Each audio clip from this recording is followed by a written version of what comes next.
dim room where a child's weakened breath once trembled against the hush of evening, the scent of damp linens lingered like a warning unheeded. Villagers whispered of sudden sickness, of a woman whose calm presence masked a gathering storm.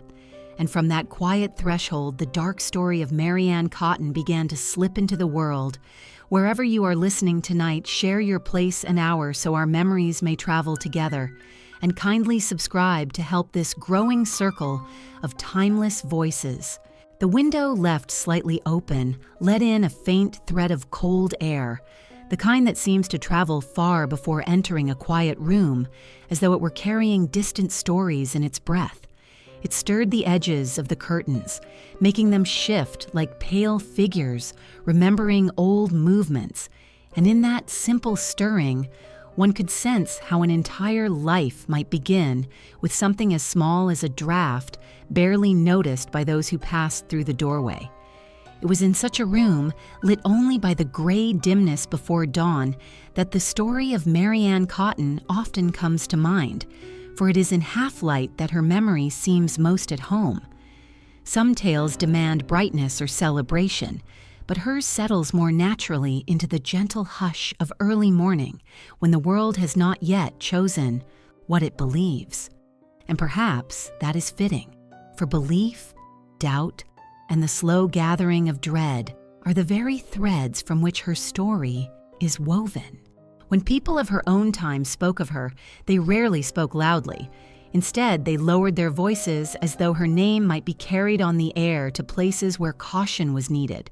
Yet here, all these years later, we look back with a steadier gaze, though not without hesitation, for the truth has never been a simple thing to hold. Imagine, then, the village landscape of northeast England in the later years of the 19th century, a place where the streets were narrow and worn by weather, and where the houses leaned slightly as though tired from standing through so many winters. Coal dust clung to the air, soft and familiar, drifting from the collieries that shaped the rhythm of life. It settled on roofs, on pathways, on the coats of men returning home from long shifts underground, and on the breath of families who could not imagine life without its presence. In such places, illness came and went like an unwelcome visitor who entered freely, staying as long as it pleased. Fevers, stomach pains, and sudden declines were sorrowfully common, especially among the poor. A child's sickness did not immediately stir suspicion, nor did the weakening of a husband whose work had worn his body thin. It was a world in which fragility was expected, even accepted. And perhaps it was this very familiarity with death that allowed Marianne to move so quietly through the years without raising alarm, for the tragedies that followed her footsteps appeared, at first glance, to belong to the times rather than to her hand. Still, even in such a world, some found themselves pausing when her name was mentioned. No one could quite say why. Perhaps it was her composure, the gentle way she touched a child's forehead or folded the clothes of a bedridden husband. Perhaps it was her soft voice, which seemed perfectly suited to the role of nurse or grieving widow. Or perhaps it was simply that her eyes did not betray the depth of sorrow one might expect from a woman surrounded by so much loss. But these were only small impressions, fleeting and uncertain, and memory has a way of shaping such impressions long after events have passed. One cannot always trust recollections sharpened by hindsight, yet the unease remained, and as we begin her story, it is worth wondering whether such instincts arise from truth or from the inability of ordinary minds to grasp extraordinary patterns. On the night whispers first gathered against her, it was said that the villagers heard nothing unusual. The wind moved as it always did. The lamps along the road flickered low, and the sound of footsteps in the lane was sparse. But inside one humble house, a child lay very still, the faint warmth of recent life fading slowly into the chill of the bedding. A neighbor, moved by concern, later spoke of the strange quiet that followed, a quiet that felt heavier than grief alone might produce. Another spoke of how Marianne emerged from the room with a look that was neither shocked nor strained, but simply calm, as though she were accustomed to such endings. Again, these may have been memories shaped by what came afterward, but they linger in the record like faint ink that refuses to disappear. This part of the tale does not seek to accuse or absolve. Rather, it opens the doorway through which the rest of the story will flow. In the centuries since her execution, writers, historians, and curious minds have all tried to determine who Mary Ann truly was. Was she a woman hardened by misfortune and driven by dire need? Was she a calculated poisoner who preyed upon trust and vulnerability? Or was she something in between, a figure formed by a harsh world, making choices that can neither be neatly explained nor easily forgiven? These questions hover at the edge of every account of her life, and though we may explore them gently in the chapters ahead, they resist simple answers.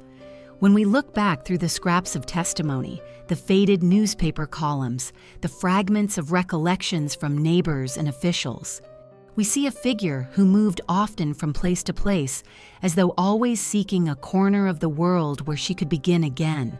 Her life was marked by transitions, by departures and arrivals, by the pulling up of roots before they had settled deep into the soil. Some saw this as restlessness, others as necessity, and some as a sign that she carried secrets that could not survive long in one parish. Yet here, at the beginning of our long path through her history, it is enough to see her not as a monster nor as a victim, but as a woman walking alone on a narrow road, the sky above her clouded, the horizon uncertain. The window in the quiet room shifts again, its curtain rising slightly as the cold air moves. That movement, simple and soft, carries us now toward the next part of her story, for every tale must begin with a subtle disturbance, a trembling of the ordinary world before it gives way to the unknown. What truths lie behind that trembling? What shadows lengthen when we choose to look more closely? We do not answer now. Instead, we follow the faint draft to the threshold of her early years, where coal dust, hunger, and the search for belonging shaped the girl who would one day become a name spoken in uneasy tones.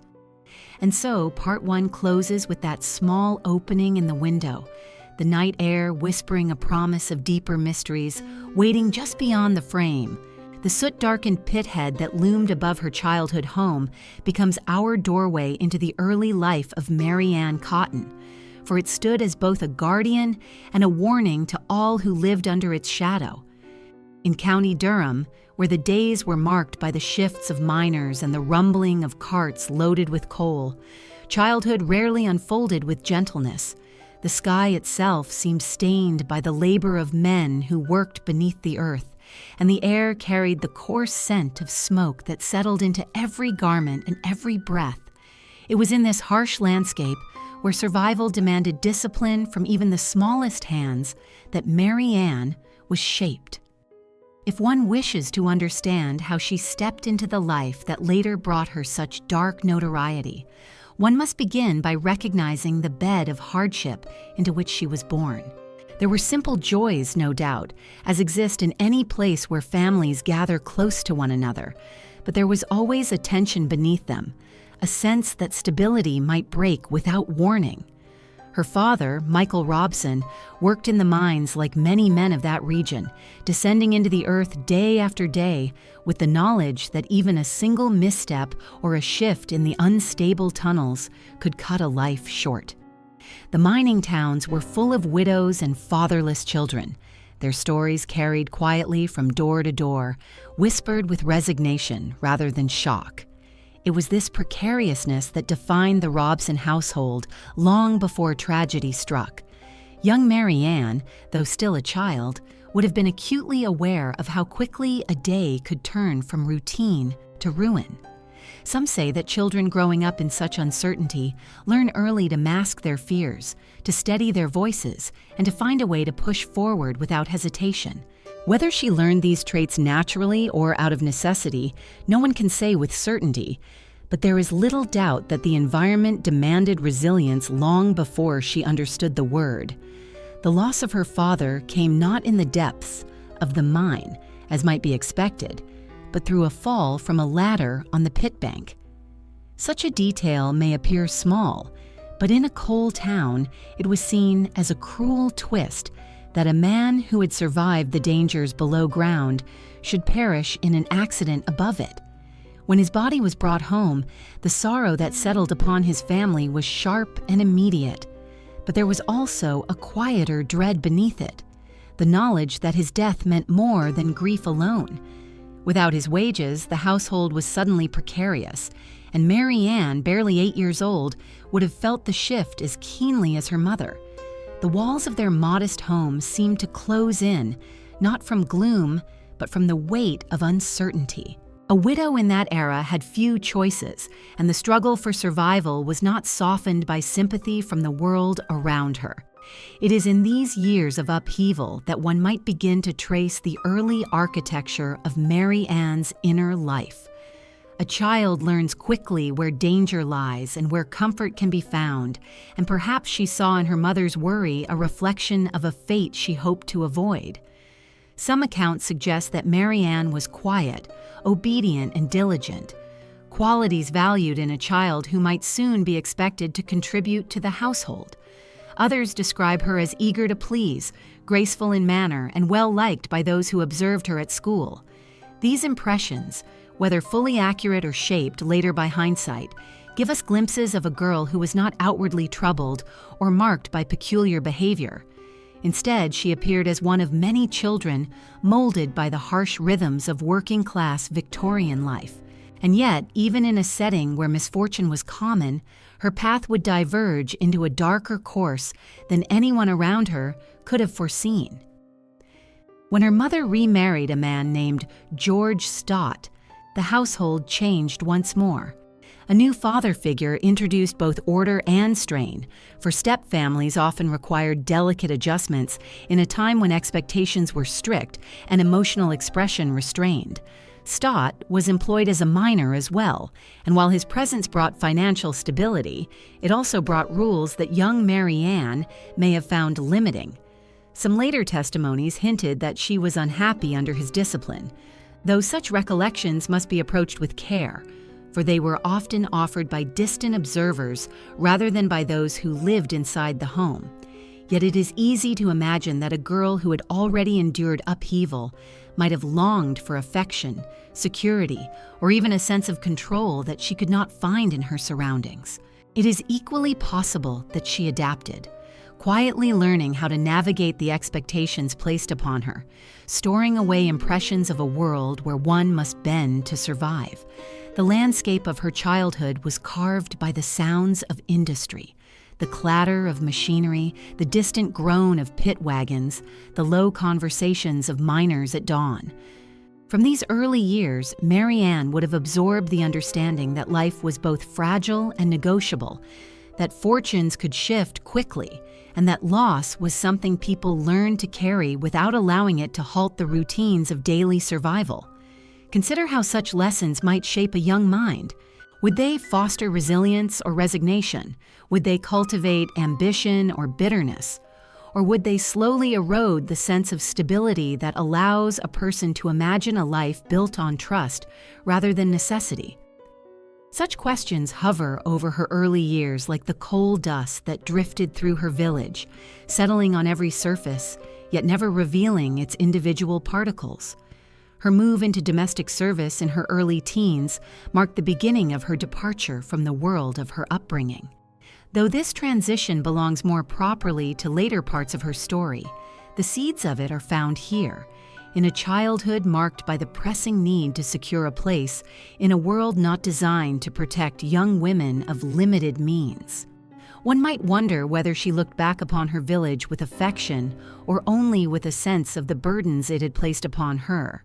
What remains clear is that she left behind a landscape that had etched itself into her character, a landscape of soot, sorrow, and quiet endurance. The pithead looms still in memory, its silhouette stark against the sky, and as we leave this part of her story, we pause beneath its shadow. The faint hum of wind around its old beams becomes the bridge into her next chapter, where necessity and longing begin to shape her first steps away from home. The image remains unresolved, a relic of a childhood both ordinary and heavy with the subtle forces that may have shaped the woman she would become, inviting us to follow its echo into the uncertain path ahead. The small bottle resting on the shelf, its label turned away from the light, seems at first an insignificant detail, a simple object in a young woman's early years. Yet such objects often linger in memory because they echo something deeper, something not yet understood but somehow felt.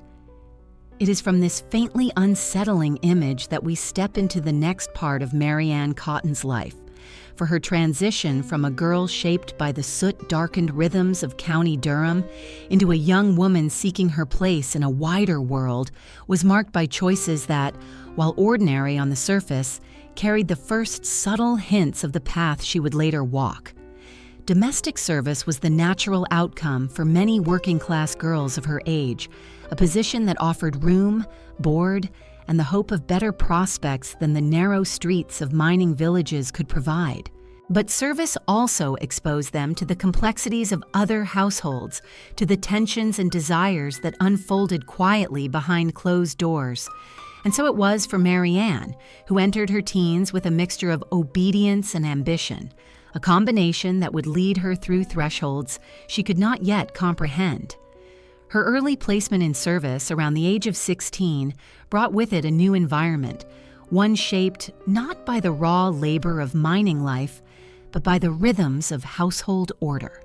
She became accustomed to the whispered tones of parlor conversations, the soft movement of curtains in rooms scented with polish rather than coal, and the expectation that she perform her duties with precision and grace. Within these walls, she would have observed the subtle ways in which people present themselves to one another, the careful balance between courtesy and truth, the small manipulations that occur when lives are lived in close domestic proximity. It is impossible to say how these observations shaped her, yet the transition must have felt both liberating and constraining. Liberating, because she was no longer just a miner's daughter bound by the limits of her birth. Constraining, because the demands of service required her to absorb emotions silently, to mask her own thoughts in order to maintain harmony. In this stage of her life, the turning point that would draw her gradually toward danger was not a single dramatic event, but rather the accumulation of small shifts, moments that passed without remark, yet planted seeds that would later bear darker fruit. The Victorian world was not kind to young women who sought independence, and Mary Ann, with her quiet determination and desire for stability, may have felt the pull of possibilities that appeared close enough to reach but difficult to sustain. Some accounts describe her as attractive, well-spoken, and composed, qualities that would have set her apart in a landscape where opportunities often depended on first impressions. It is not unreasonable to imagine that she received attention, perhaps admiration, and that such attention revealed to her the influence she could wield, not through force but through demeanor, through charm, through the careful crafting of appearances. If such realization stirred in her a new sense of power, no one would have known, for she had already learned in childhood how to keep her inner thoughts veiled. Yet beneath these subtle shifts, an unease remained, a quiet, almost imperceptible yearning for security and belonging that perhaps grew sharper with each temporary placement in households that were not her own. Service was rarely stable, and young women were often moved or dismissed due to circumstances beyond their control. A change in employers, a shift in finances, a household dispute, any of these could send a servant back into uncertainty. And for someone who had witnessed the fragility of stability from an early age, such unpredictability may have felt like the echo of her father's fall, the memory of how quickly life could slide into peril. It is tempting to imagine that she longed for permanence, for a life where she did not have to fear the sudden collapse of her circumstances. Whether this longing later twisted into something darker is a question history continues to circle. Her relationships in these early years remain only lightly sketched in surviving records, but they were likely marked by the same mixture of hope and constraint that defined her work life. A servant had limited power to shape her future, yet marriage offered a path toward respectability and stability. It is here, in the quiet spaces between duty and desire, that one can sense the first true turning in her life, the recognition that marriage, if chosen wisely, could transform her prospects entirely. We do not know the exact thoughts that passed through her mind as she moved from one position to another, but we can imagine her standing at the edge of a new beginning, weighing her options with the sharp awareness of someone who had learned early that survival required careful calculation. And in this awareness, perhaps, lay the earliest glimmer of the methods she would later employ with far more consequence. But before she stepped fully into that world, there was another shift, a return home that marked a break between her years of service and her first marriage. Some say she returned because of illness, others because of dissatisfaction, still others because her family needed her. Whatever the reason, this return would have rekindled the tensions of her earlier life, placing her once more under the watch of her stepfather, whose strictness she had never fully embraced. The contrast between the relative refinement of domestic service and the coarse discipline of mining town life may have deepened her desire to escape permanently. Perhaps she realized that marriage was not just an opportunity, but a necessity, the only true means of forging a future that allowed her some measure of control. It is here that the image of the small bottle returns, still resting on its shelf, still turned away from the light. At this stage of her life, it symbolizes not poison, but possibility, the quiet presence of choices, intentions, and tools that might one day be used, though their purposes remain dormant for now. The turning point of her youth was not that she acted, but that she began to understand what actions might shape her fate. And in understanding, she grew more aware of the means by which one could influence the course of life, whether through charm, opportunity, or something far more deliberate. As we draw this part of her story to a close, we pause beside that bottle, its shadow faint but present, a reminder that the quiet beginnings of danger often take shape long before they are recognized. The room around it is dim, holding its breath, waiting for the moment when the next chapter of her life will draw her into the deeper currents of marriage, loss, and the first stirrings of suspicion. The bottle remains untouched, yet its presence lingers as though it knows its time will come. The cradle still rocking in the silence of a dim room leads us gently into the next stretch of Mary Ann Cotton's path, for it was in marriage and motherhood that the early patterns of her life began to reveal themselves, though no one at the time could have imagined what those patterns would later become. When she married William Mowbray in 1852, she stepped into a new role that promised stability and belonging, the kind she had long yearned for while working in the homes of others. William, a colliery laborer like many men in the region, offered her not only companionship, but the sense of an established future, a household she could shape with her own hands. Yet beneath this promise lay the harsh truth that mining families lived precariously, their fortunes shifting with the ever-present risks of the work that sustained them.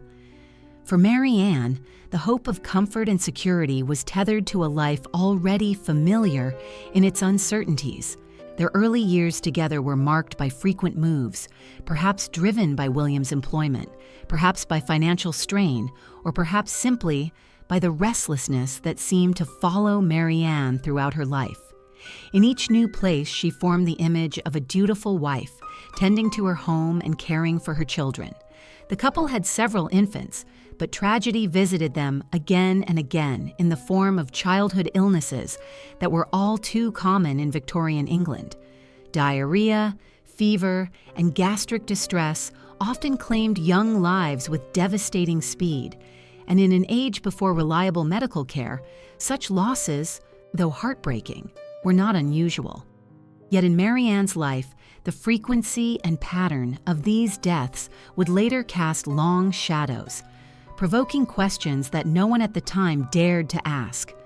When one considers these early losses, it is easy to impose modern suspicion upon them, to see in each small grave a deliberate act. But to do so would be to ignore the world she inhabited, a world in which mothers buried infants as often as they christened them, and where grief was woven into the fabric of daily existence. Still, even within this context, the repeated tragedy surrounding Mary Ann seemed to leave an impression on those who later revisited her story. Was she truly as composed as some witnesses later claimed? Did her sorrow appear muted, or did people reinterpret her calm demeanor only after her terrible reputation became known? Memory is a fragile thing, shaped by the weight of what comes after, and so we tread cautiously in trying to divine truth from recollection.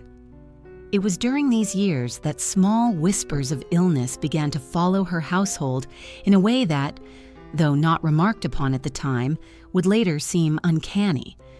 William himself suffered bouts of stomach pain and lingering weakness that his doctors attributed to the hazards of his work. The coal industry exposed its laborers to dust, gases, and long hours that drained their strength. Yet when his health declined further, and when the sickness clung to him with unusual persistence, some would later wonder whether the cause had been misread. Arsenic poisoning produces symptoms that mirror many Victorian illnesses: vomiting, diarrhea, abdominal cramping, and in a world without sophisticated medical testing, such signs were easily attributed to infection or unhealthy conditions. The fact that these symptoms appeared repeatedly in Mary Ann's life would later feed speculation, but at the time, they passed without question. William died in 1865, leaving Mary Ann a widow at 28, her grief shadowed by the practical concerns of survival. It was here that another detail in her life began to draw attention: the life insurance policy taken out on William. Insurance was a relatively new and often misunderstood concept among the working poor, yet Mary Ann seemed to grasp its benefits with notable clarity. The payout she received after William's death provided her with a brief period of financial security, though not enough to elevate her beyond the precariousness she had always known. Still, it was a pattern that would repeat in years to come: a death, a claim, a fresh start in a new place where few knew her past. One might wonder whether she saw in insurance a means of protection against poverty, a way to guard herself against the instability that had haunted her since childhood. Could it be that the promise of economic safety became entangled with the tragedies surrounding her, each reinforcing the other in ways she never spoke aloud? Or was the connection far more deliberate, an early indication of a method that would later define her infamy?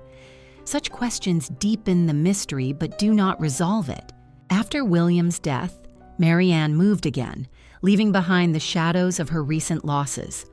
The image of the rocking cradle lingers here, not as proof of guilt or innocence, but as a symbol of the fragile line she walked. Mourning mother, grieving wife, and a woman who seemed always on the edge of beginning again. Her outward demeanor remained calm and composed, and neighbors often described her as capable, tidy, and emotionally controlled. These qualities earned her trust in new communities, where people saw her as a woman who carried grief with resilience rather than despair. But perhaps there was something else beneath that composure, something hard to name. Was her calmness a mask learned in childhood, a necessary shield in a life filled with instability? Or was it the quiet confidence of someone who had begun to understand the advantages hidden within the tragedies that followed her?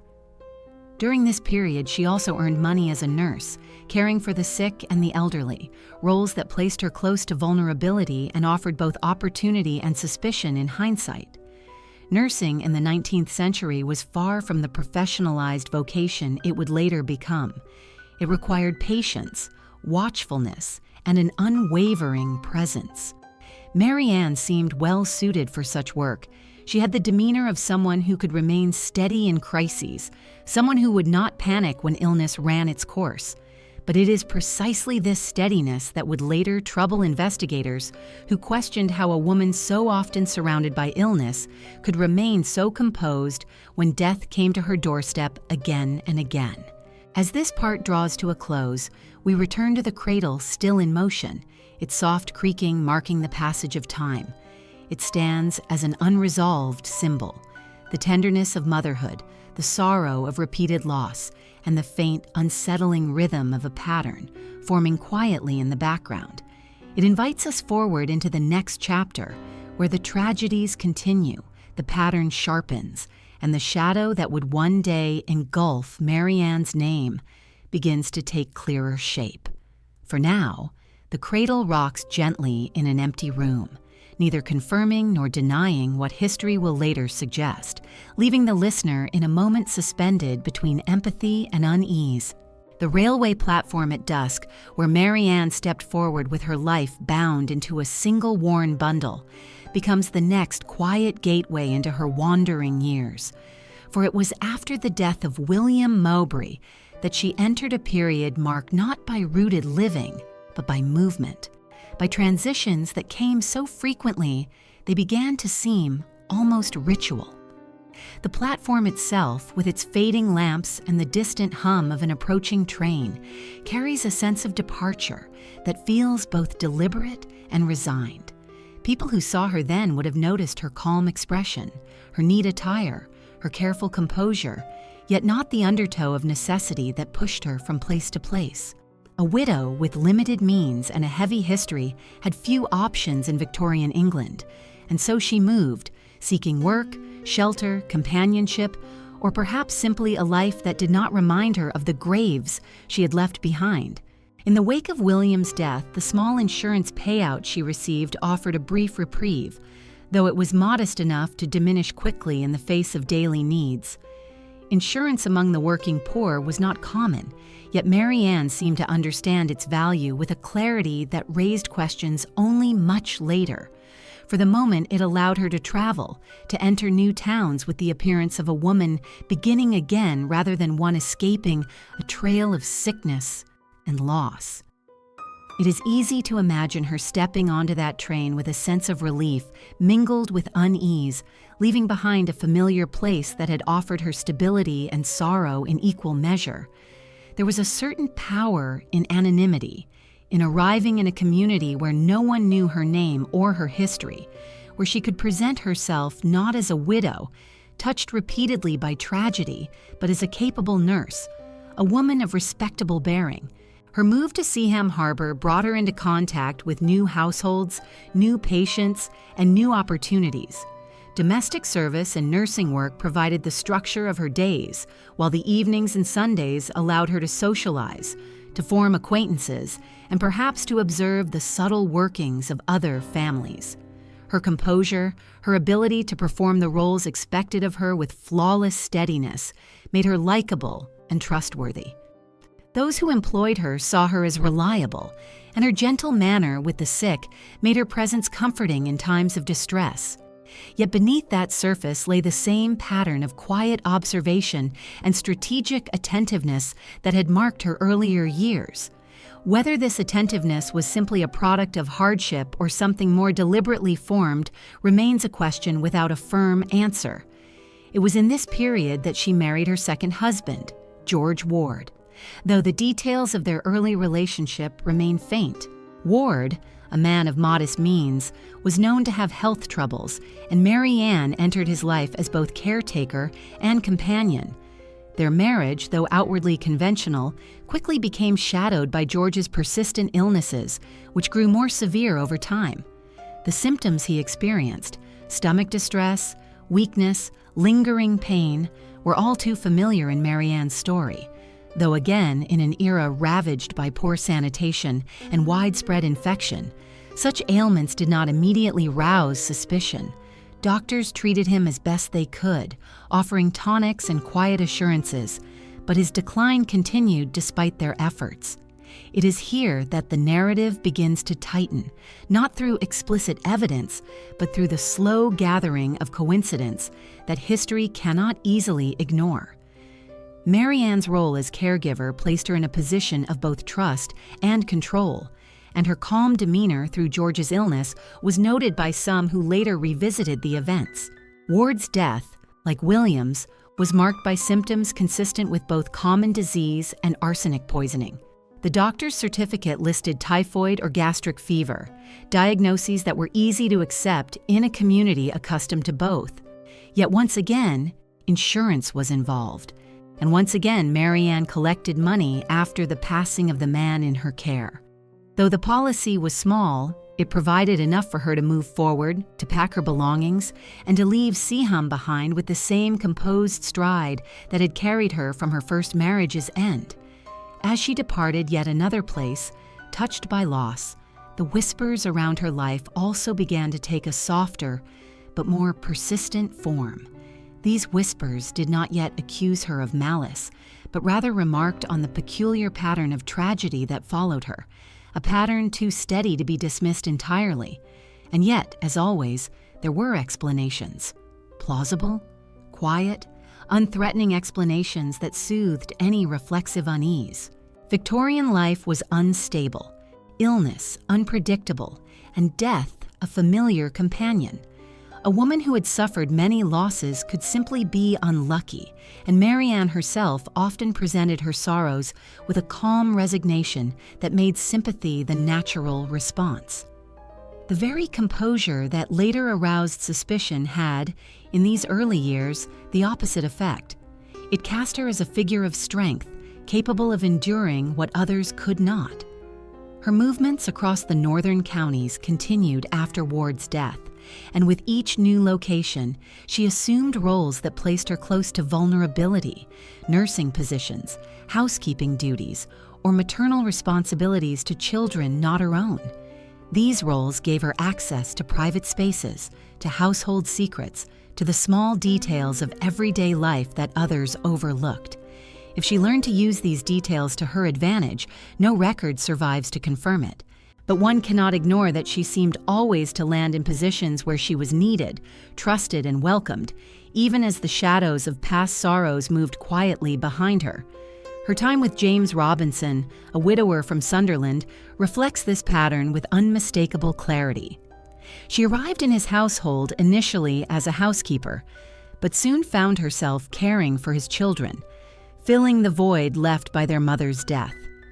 Her presence brought a sense of order to the grieving home, and Robinson himself grew to rely on her companionship. Yet tragedy soon visited this household as well, with Robinson's young children falling ill in quick succession. Illness in children was common, but the speed and similarity of their symptoms later raised troubling questions. As before, Mary Ann remained steady, helpful, and composed, her role as both caregiver and mourner firmly established.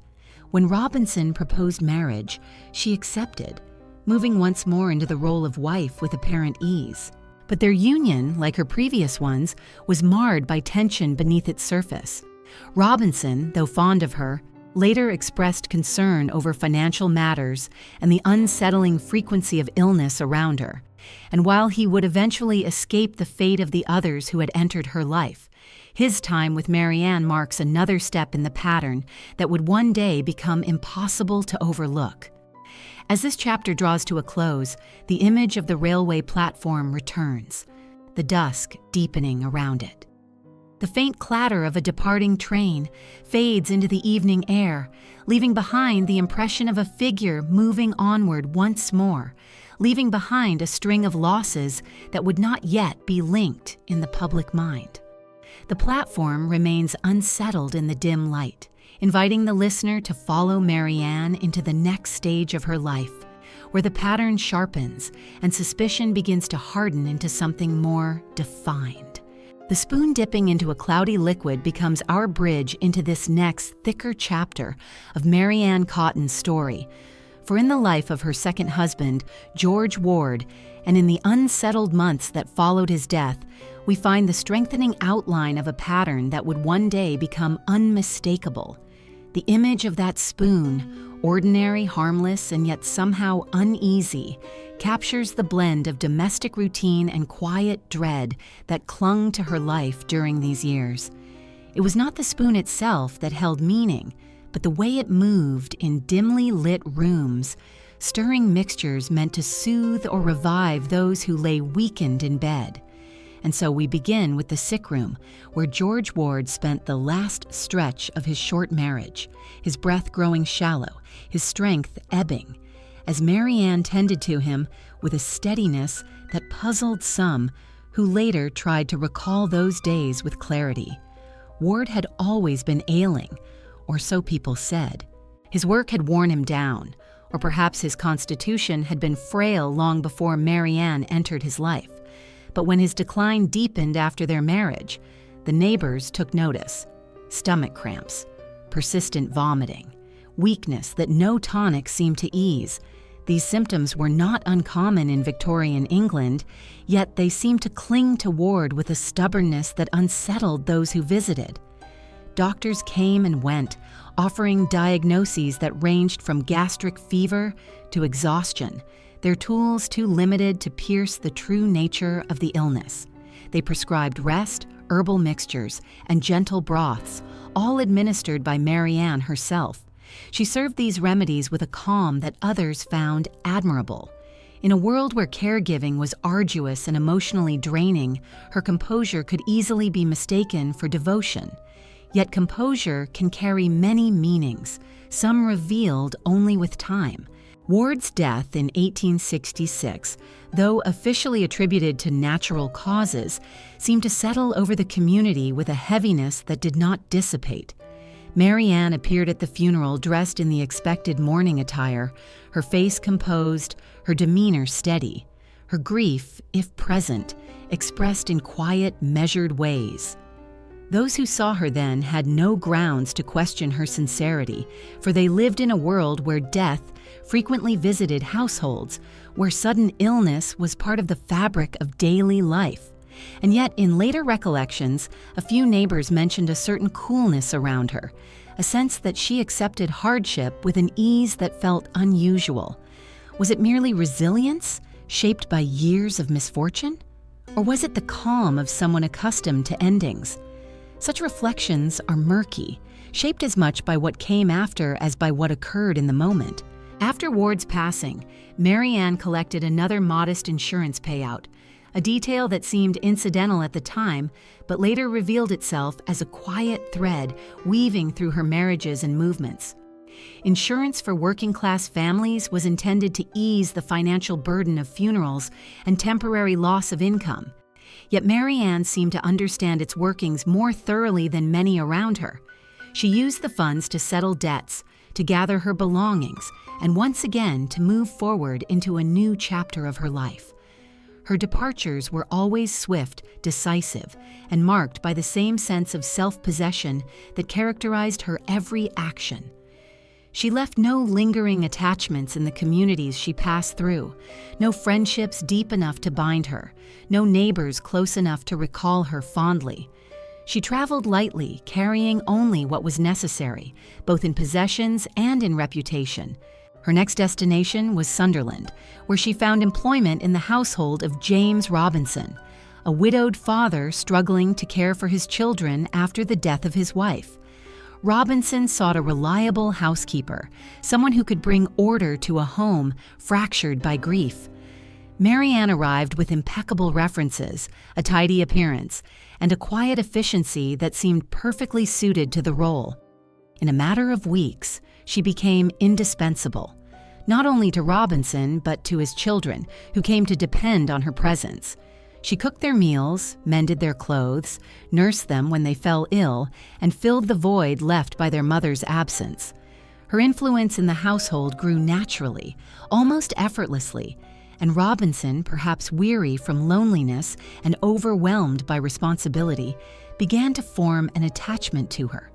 Yet illness once again crept into the household like a familiar shadow. The children grew sick with symptoms that resembled those of Ward and the infants Mary Ann had lost in earlier years: vomiting, stomach distress, a quiet weakening that puzzled doctors but did not alarm them, Childhood illnesses were rampant, and many families endured the heartbreak of losing little ones before their voices had fully formed. But in Robinson's home, the pattern repeated itself too swiftly, too sharply, to escape notice completely. Within months, 2 of his children died, leaving behind the same lingering questions that had trailed Mary Ann's past. The neighbors expressed vague unease, but such concerns remained muted, softened by sympathy and by the inability to imagine that a caregiver, a woman whose life revolved around tending to others, might bear responsibility for the deaths that occurred under her watch. Robinson himself, torn between grief and affection, struggled to understand the shifts unfolding in his home. He admired Mary Ann's devotion, yet he felt the prick of doubt when illnesses recurred with uncanny timing. Money tensions also surfaced, particularly when Mary Ann encouraged him to take out insurance or complained of household expenses. These small disputes, though ordinary in many marriages, carried a sharper edge in light of the tragedies that continued to accumulate around her. Robinson eventually broke away from her, uneasy but unable to articulate the depth of his fear. His departure from her life marked one of the few times a man survived proximity to her, and his recollections later became part of the broader tapestry that investigators examined when the truth of Mary Ann's deeds began to surface. From Sunderland, she moved yet again, this time toward the household of the Cotton family, where her next marriage and further tragedies awaited. But before following her into that chapter, we linger in the room where George Ward once lay, the spoon stirring its cloudy mixture in the dim lamplight. The room feels still, as though holding its breath, the faint scent of medicine lingering in the air. Nothing in this room confirms guilt. Nothing proves innocence. It is a space caught between care and suspicion, between the comfort of routine and the quiet dread of what may have been hidden just beneath it. And as we leave this part of the story, the spoon remains suspended in its simple motion, unresolved, inviting us into the next stage of her life, where the shadows around her begin to deepen. The churchyard soil, still appearing too recently turned, guides us now into a deeper layer of Mary Ann Cotton's story, for it is in the sequence of deaths that surrounded her during these years. The children of James Robinson, the decline of George Ward, and soon the unraveling of the Cotton household, that the pattern that once moved quietly beneath the surface began to take clearer form. The churchyard, with its soft mounds marked by wooden crosses or simple stones, stood as a mute witness to the sorrows of the age, and yet there was something almost uncanny about the frequency with which Mary Ann walked the narrow paths between the graves.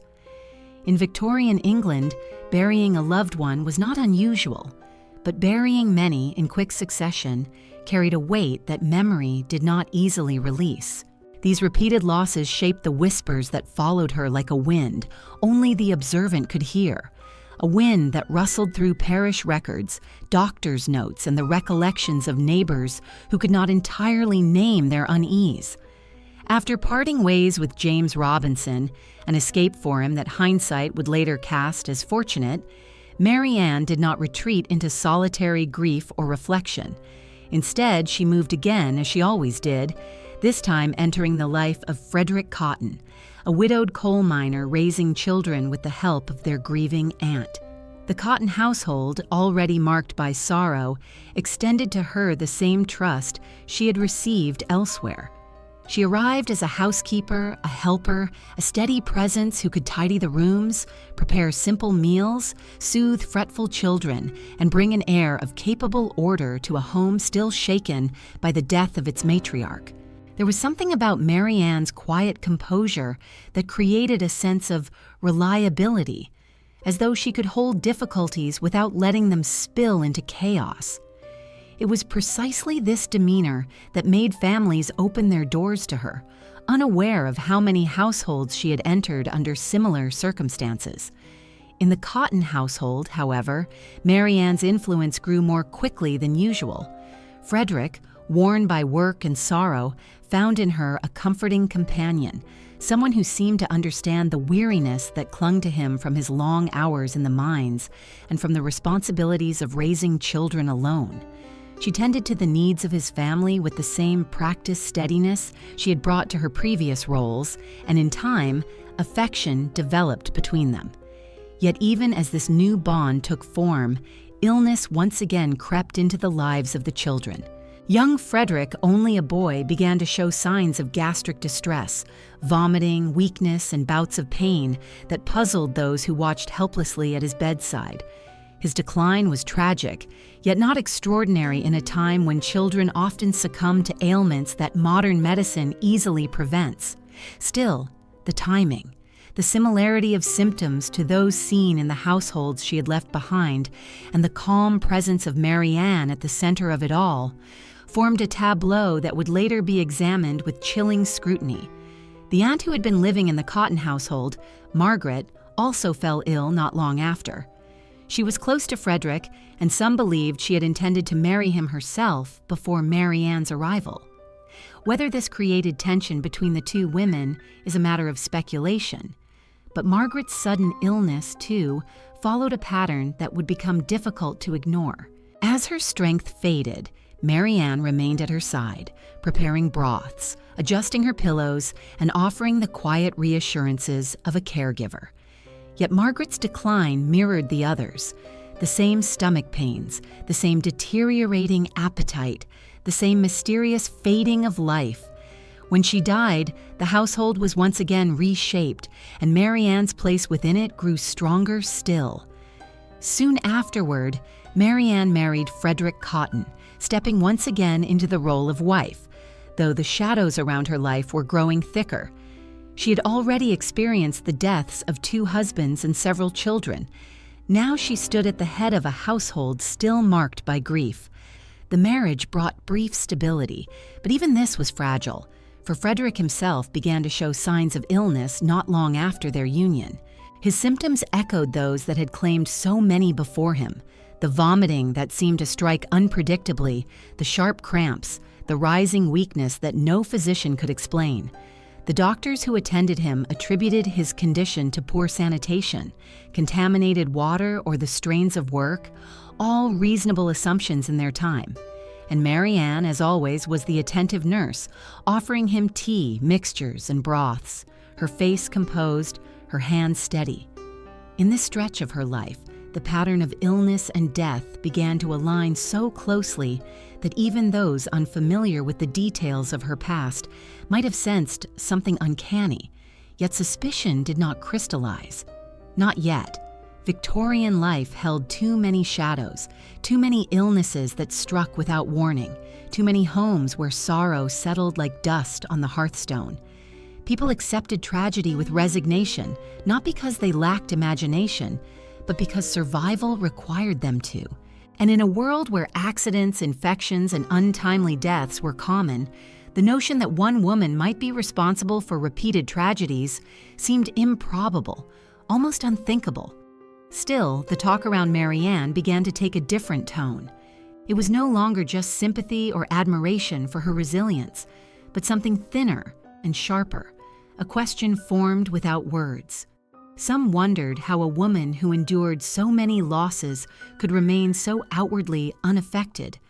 Others questioned her movements, why she traveled so often, why she left places so quickly, why she sought out households marked by vulnerability.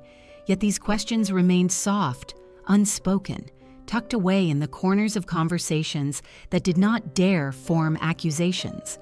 In her time, suspicion often lacked the support of evidence, and women, especially in domestic roles, were seen through a lens of presumed innocence. Poisoning was associated with cunning, with secret knowledge, with a deliberate bending of fate, and such acts were easier to ascribe to fictional villains than to the calm-faced woman stirring a pot on the hearth. The churchyard where the Cotton family buried their dead grew more crowded during her years with them. Each new mound added another layer to the unspoken fears that would not fully take shape until the final tragedy of this household, one that would break through the pattern of acceptance and allow the truth to begin its slow rise.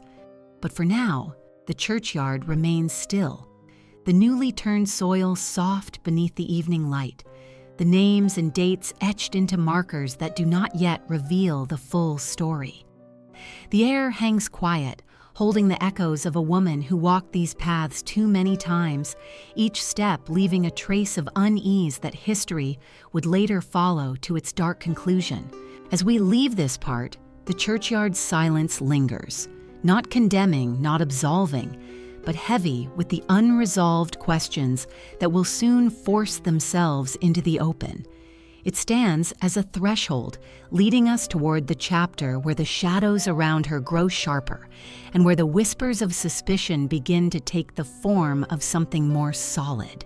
The two sets of footprints in the soft earth, one slowly fading beside the other, guide us into this next chapter of Mary Ann Cotton's life, for it was in the quiet spaces between loyalty and longing that her entanglement with Joseph Nattrass began to take form. The footprints suggest companionship, yet also divergence, a closeness built on shared steps, but shaped by different intentions.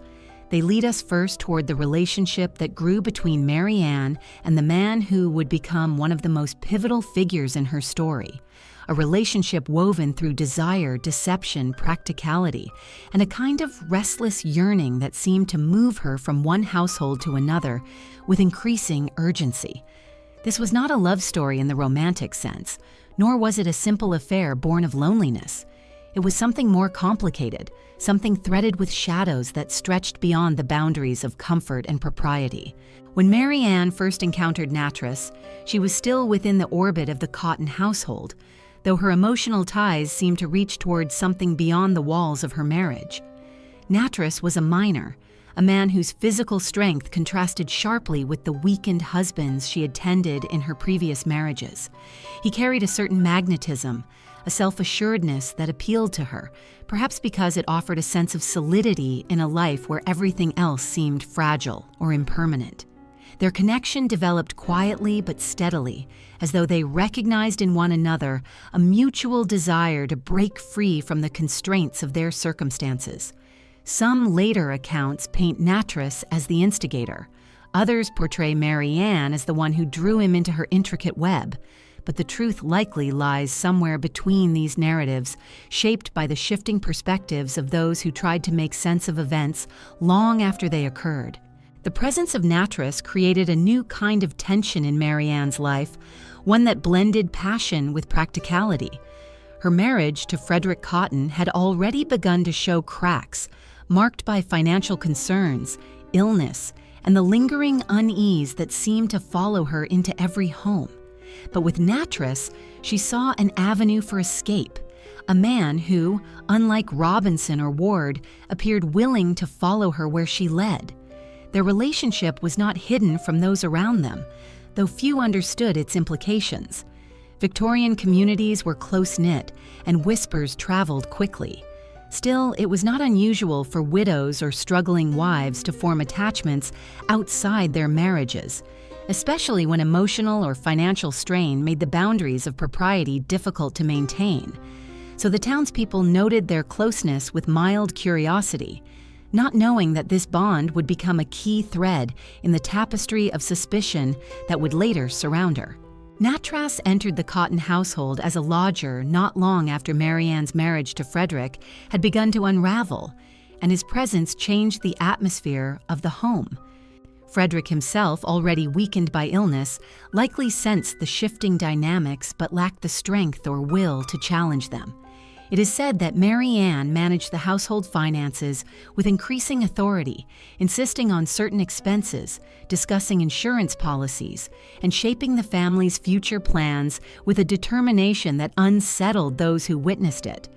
Her focus on financial security was not unusual for a woman in her position, yet the pattern of deaths that followed each financial arrangement would later cast this behavior in a far darker light.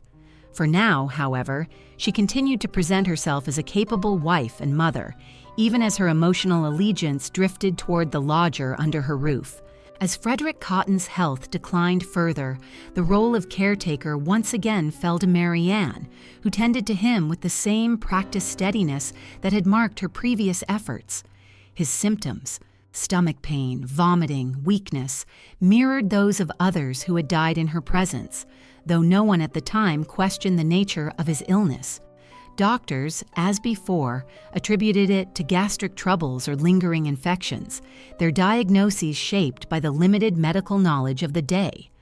Frederick's death added another mound to the churchyard and another insurance claim to Mary Ann's name.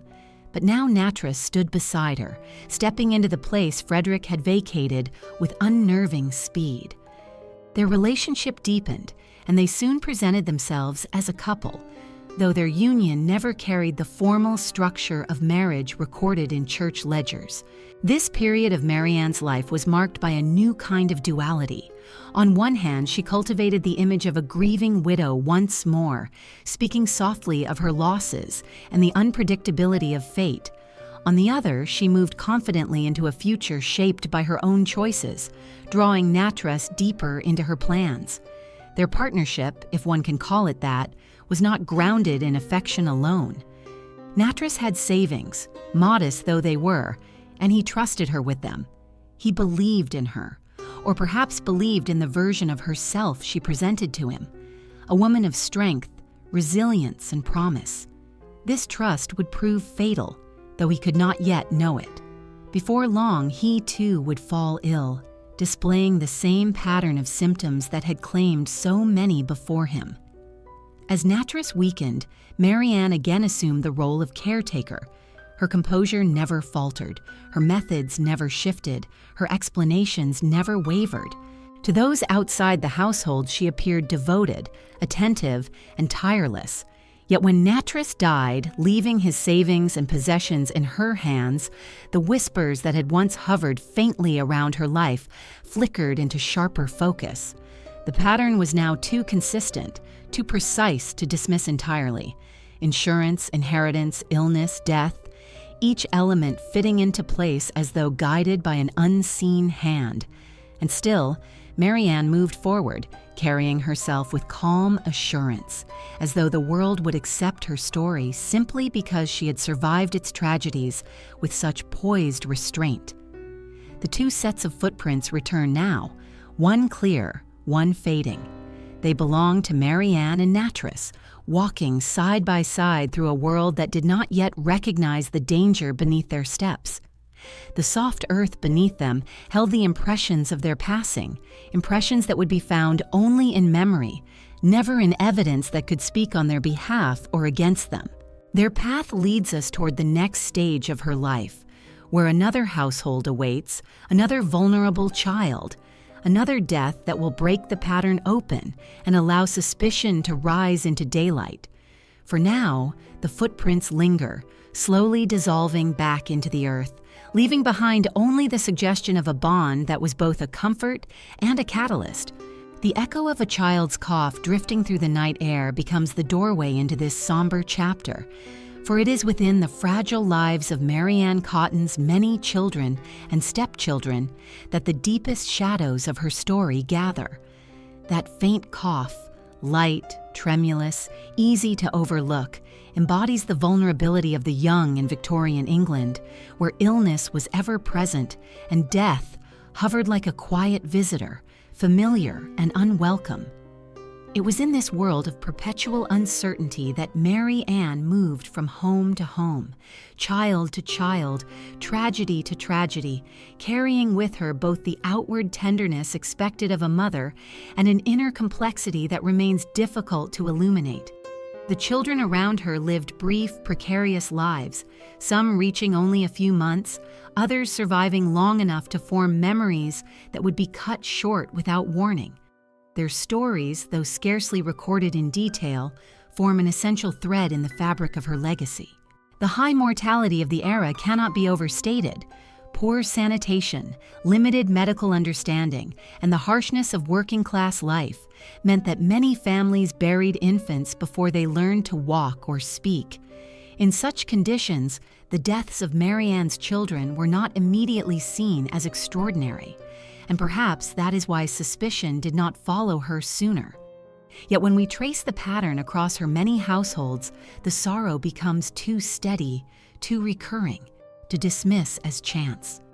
Before her final arrest, she had borne at least 12 children, some her own, others the children of men she married or joined, and only a small number survived beyond early childhood. Each loss was explained by fever, gastric distress, inflammation of the bowels, or wasting illnesses that seemed almost inevitable in the crowded cottages and damp rooms of the time. And yet, in the way these tragedies clustered around her movements, a darker possibility lingers. To imagine these children, we must picture small rooms warmed by a low fire, cradles tucked near beds, blankets worn thin by use, and at the center, Mary Ann herself, attending her babies with a practiced calm that onlookers remembered long afterward. She was described as gentle with infants, capable, even affectionate in her manner.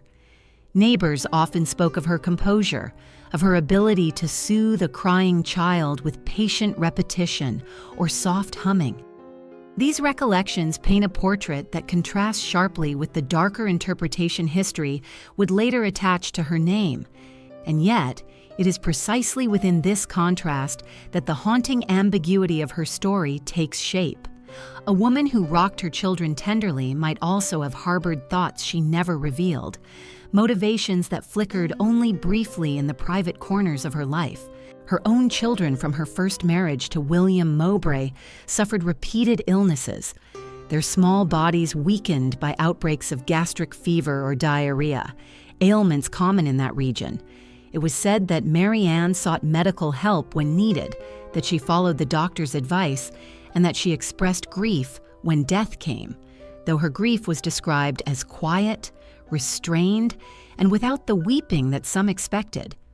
But emotional expression varied widely in Victorian culture, and parents were accustomed to guarding their sorrow, both because mourning was expected to be dignified and because displays of anguish were often seen as burdensome to others.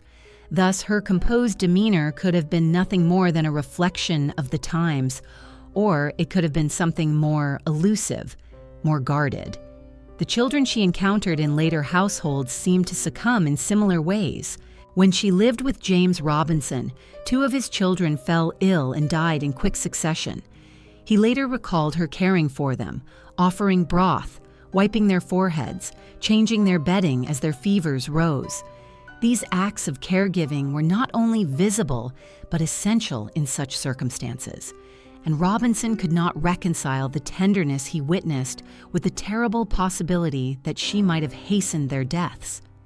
The contradiction left him troubled, but silent, caught between affection, doubt, and the fear of accusing someone he believed he had come to know. The children's passing deepened his grief, but did not, in that moment, unravel the pattern that had begun to consolidate around Mary Ann's life. In the Cotton household, the children faced a similar fate.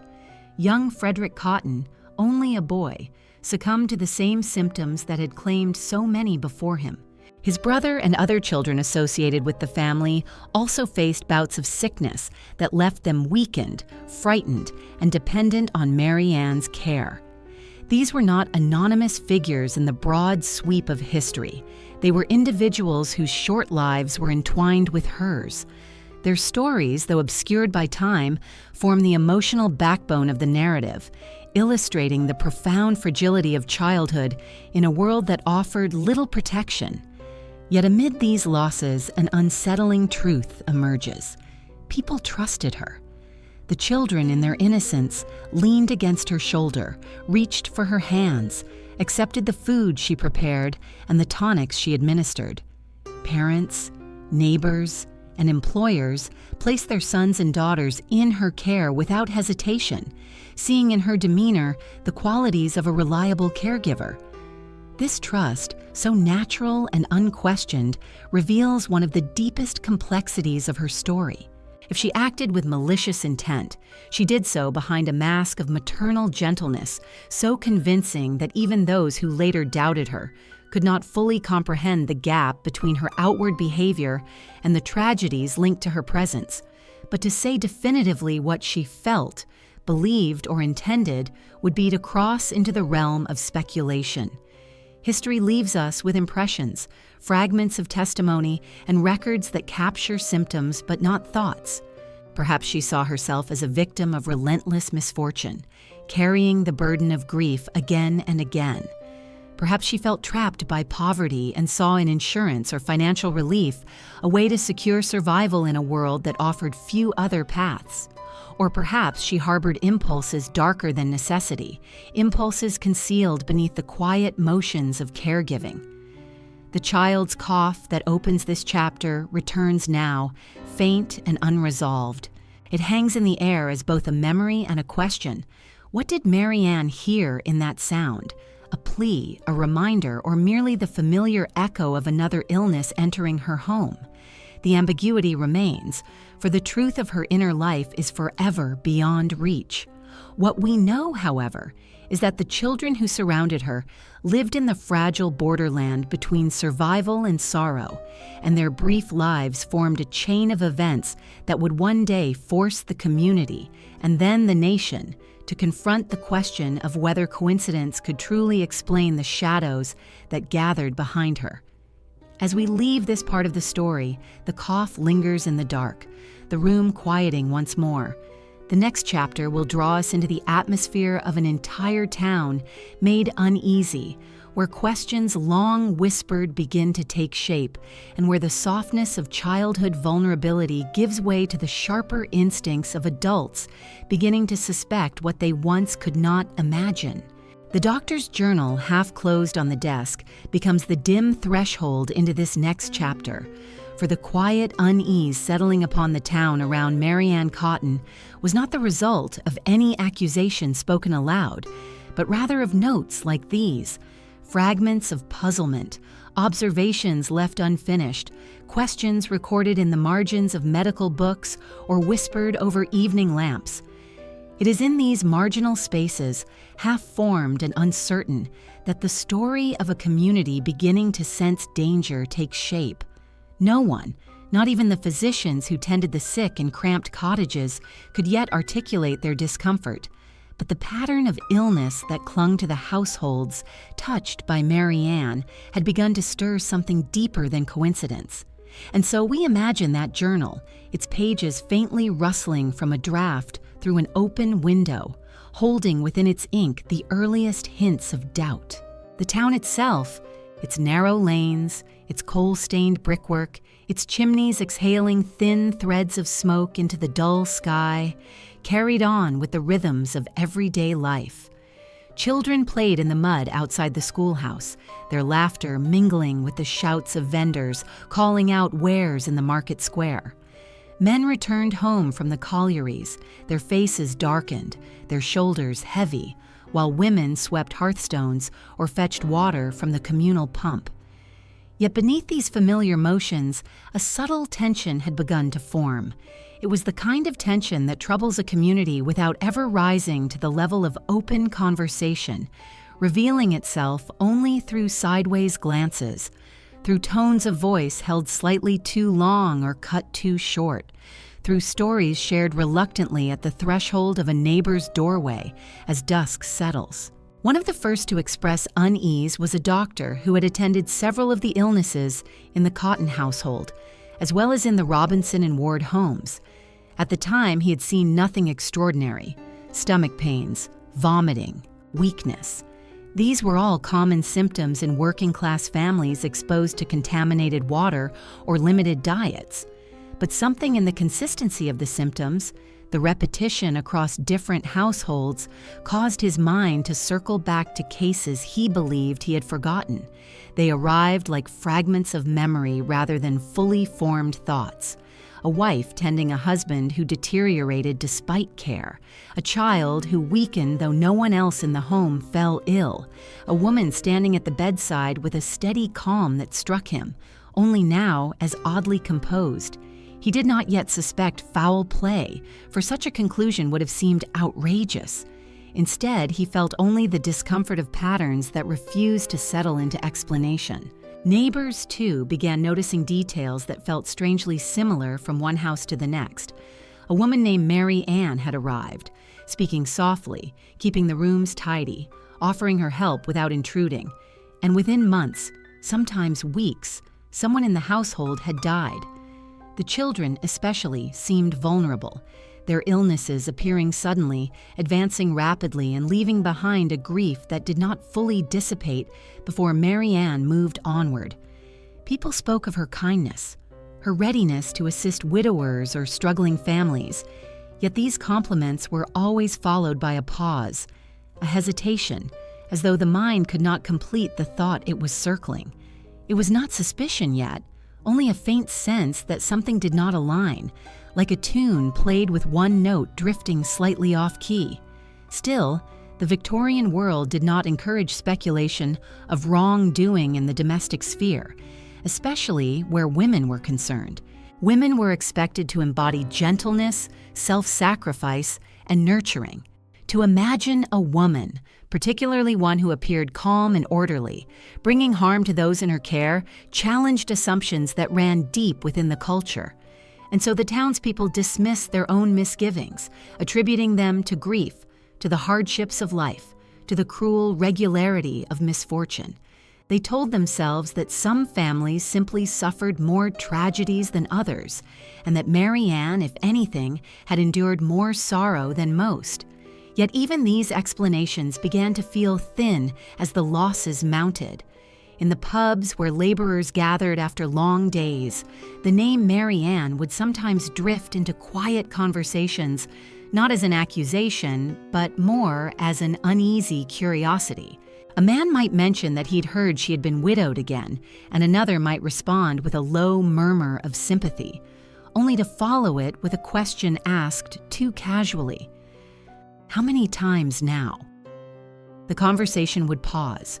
Someone would gesture toward the bar for another drink, and the question would dissolve, leaving only the faint impression that it had been risky to ask at all.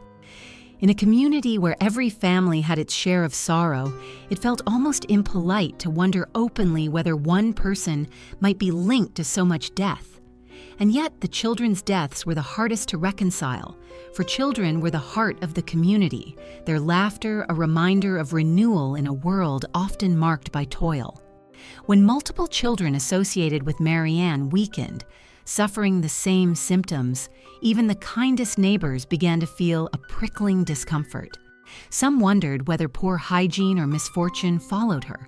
Others speculated about cursed luck or divine punishment. Superstitions were not far removed from daily life, and some preferred these explanations to the possibility of human wrongdoing. Still, a subtle shift in the atmosphere took place, a soft but perceptible thickening of the air around her presence. In the parsonage, the local clergyman found himself uneasy as well. Though he offered comfort to grieving families, he could not help noting how often he saw Mary Ann at funerals, her black attire immaculate, her expression neither cold nor distraught, but something in between. He struggled to interpret her demeanor. Was she simply accustomed to grief, or was she holding something at bay? His discomfort never crystallized into a clear suspicion, but it lingered like a shadow at the edges of his pastoral duties. The doctor's half-closed journal returns now as a quiet symbol of this growing unease. In its pages lie brief notes, symptoms listed without conclusion, questions left incomplete. It sits on the desk beside an extinguished lamp, the room around it filled with the faint scent of ink and the lingering silence of interrupted thoughts. That journal, though not yet a piece of evidence, holds within its folds the beginning of a realization that would soon spread beyond one home and into the consciousness of the entire community. As this part of the story draws to a close, we leave the journal resting where the doctor placed it, its cover slightly ajar, as though waiting for someone to return and finish the thoughts suspended within. The next chapter will follow those thoughts into the Cotton household's final tragedies, where unease will deepen into suspicion, and suspicion will finally begin the slow, irreversible process of becoming truth. The unfinished letter, its ink pooling silently at the edge of a final, unformed sentence, becomes our entry into this next portion of Mary Ann Cotton's story. for it suggests a mind preoccupied, torn between the demands of survival, the shifting loyalties of her relationships, and the tightening net of tragedy that continued to form around her. The letter sits on a small table inside the Cotton household, its words half-written and its purpose unclear. Was it a note to a creditor? A message to a friend? A plea or a complaint?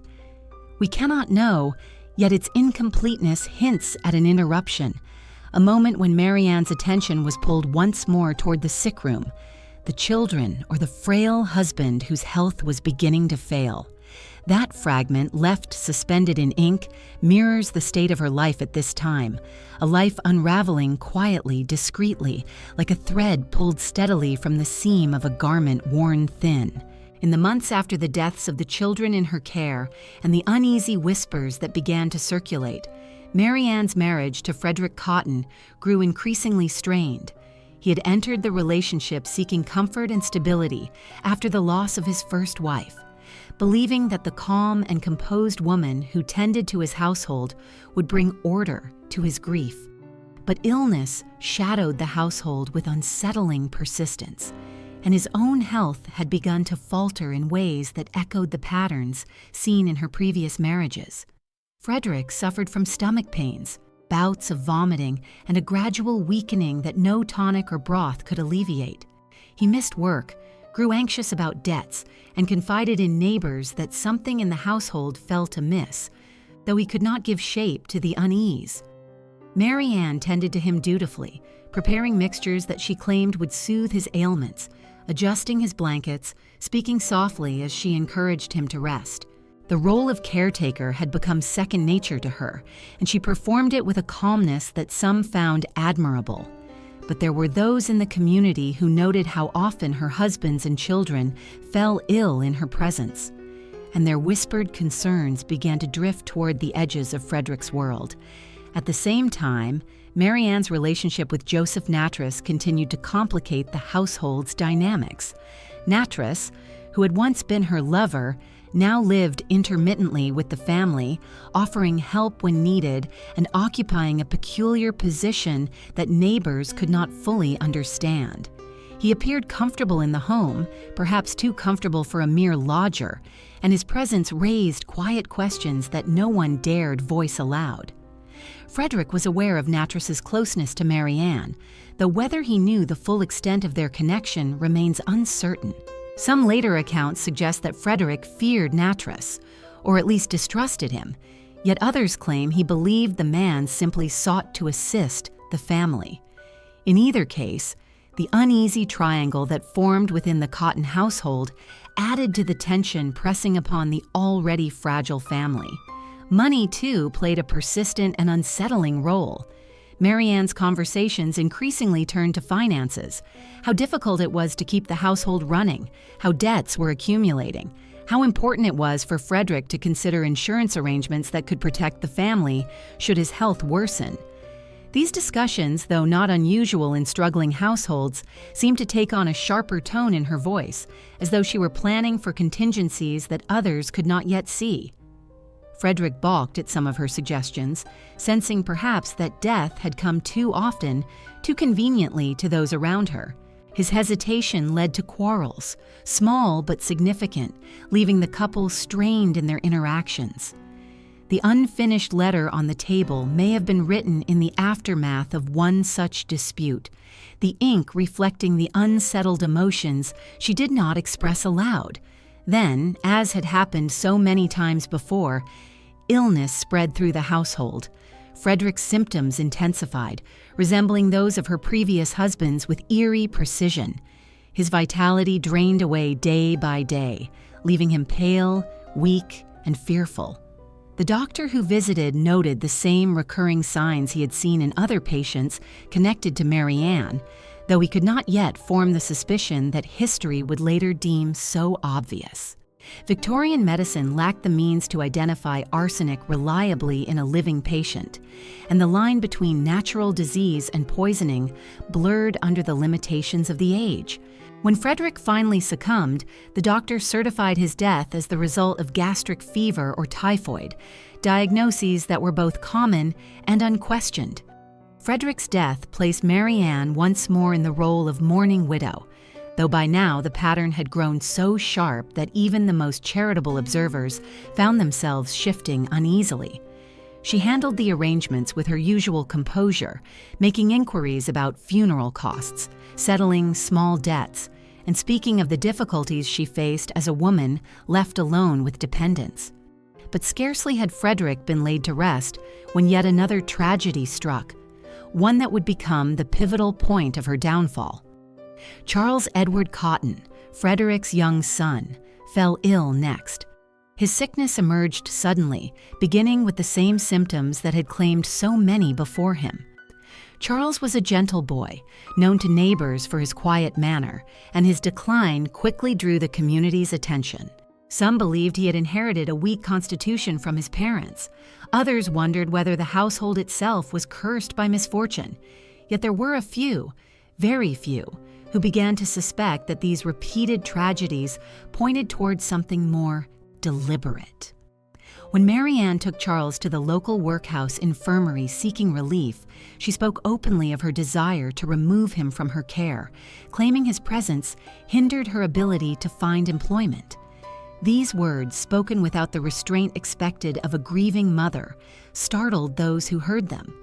They marked the first openly visible crack in her carefully maintained facade. The doctor at the infirmary, shocked by her comments, refused her request. Charles's illness worsened, and Mary Ann brought him home.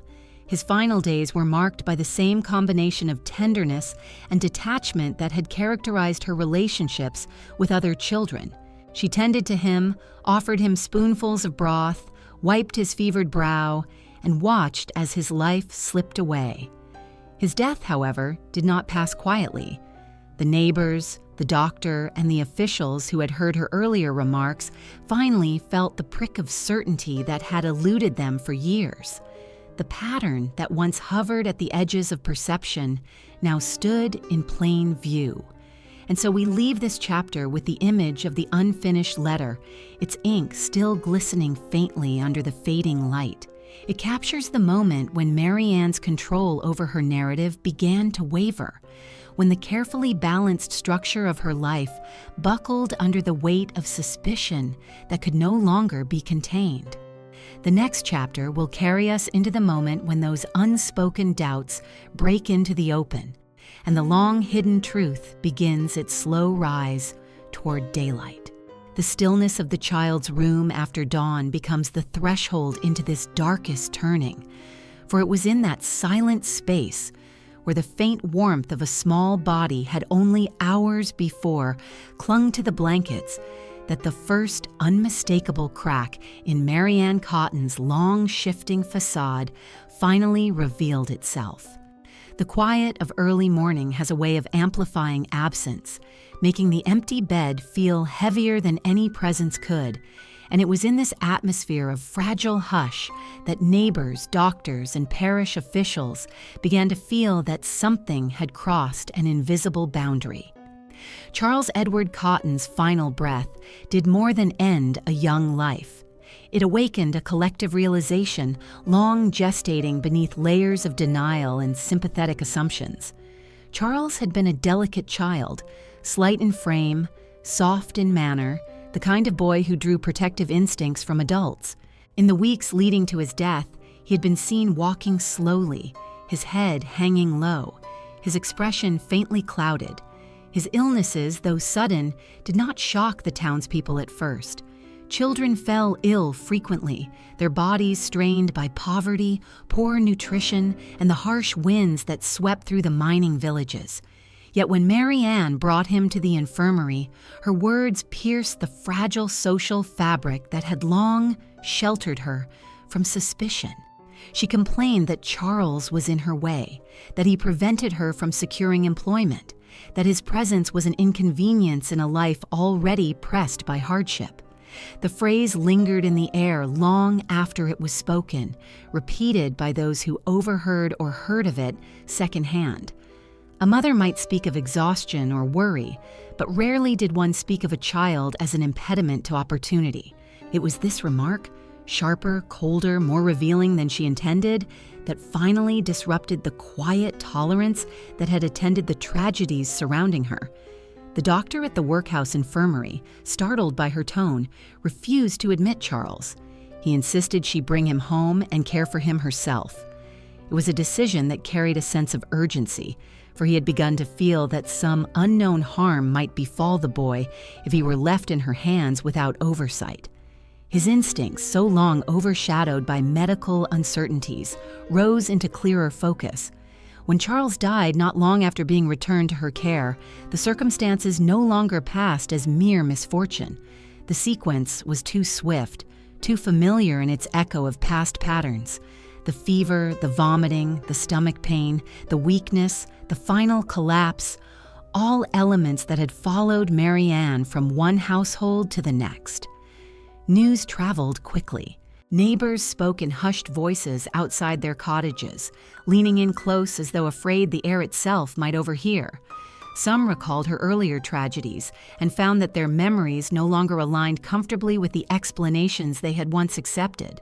They revisited the expressions they had seen on her face at various funerals, calm, controlled, neither anguished nor hollow, and felt a new kind of dread where sympathy had once lain.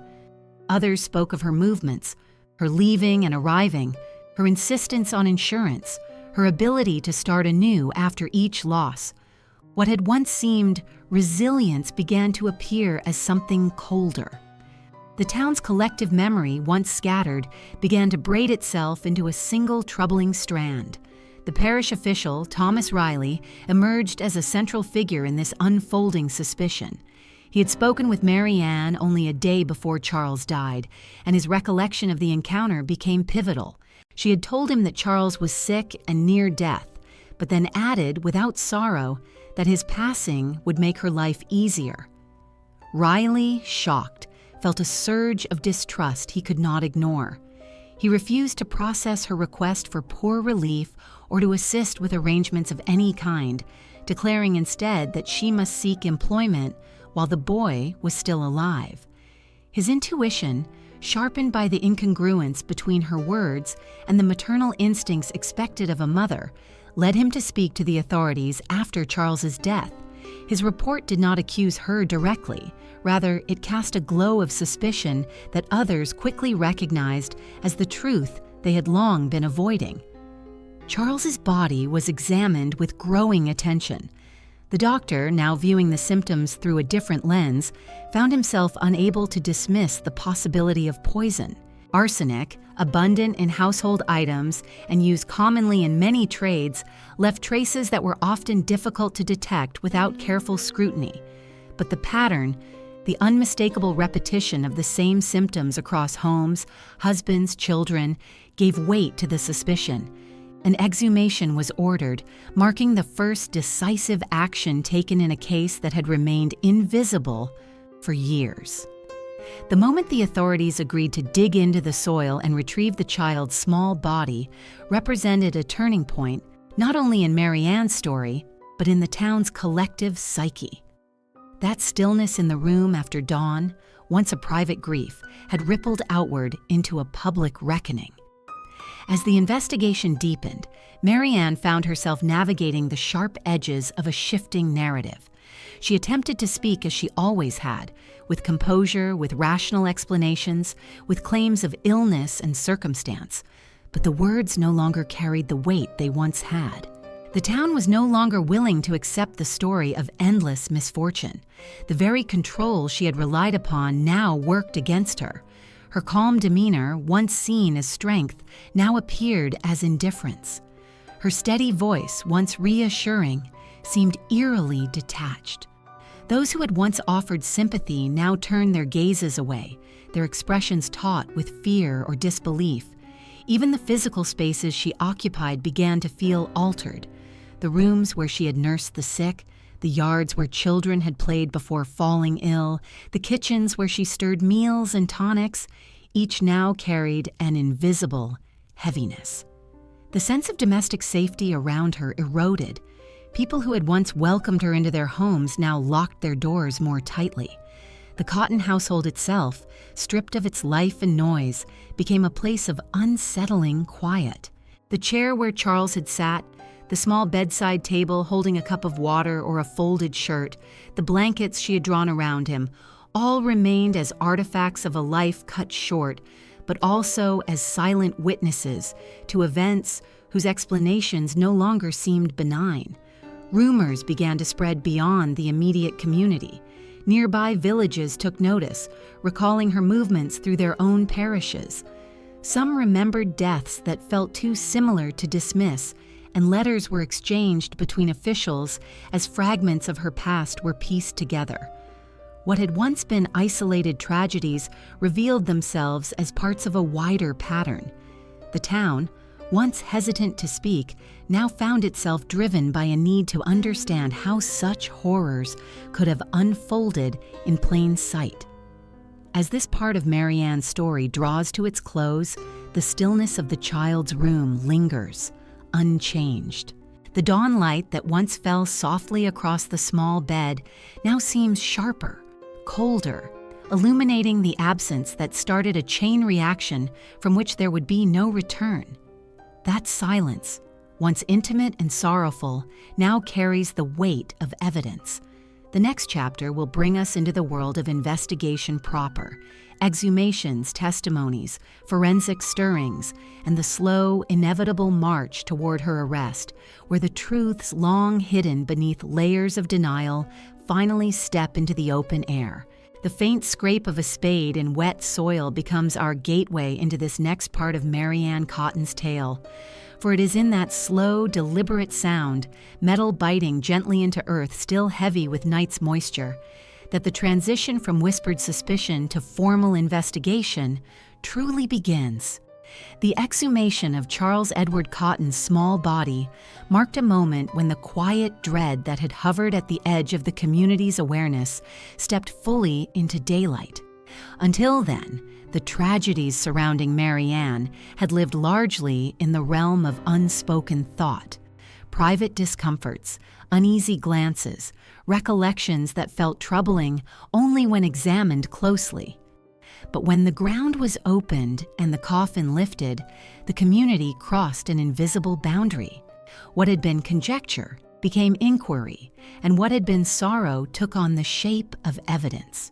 The parish official who first voiced concern, Thomas Riley, had not expected the weight his testimony would carry.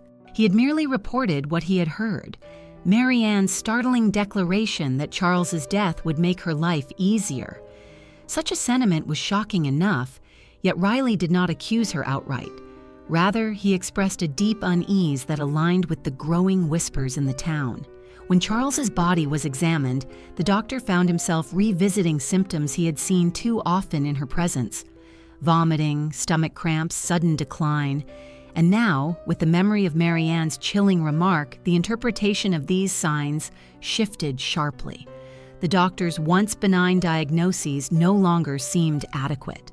The possibility of poisoning, once too disturbing to consider, now emerged as the only explanation that fit the recurring pattern.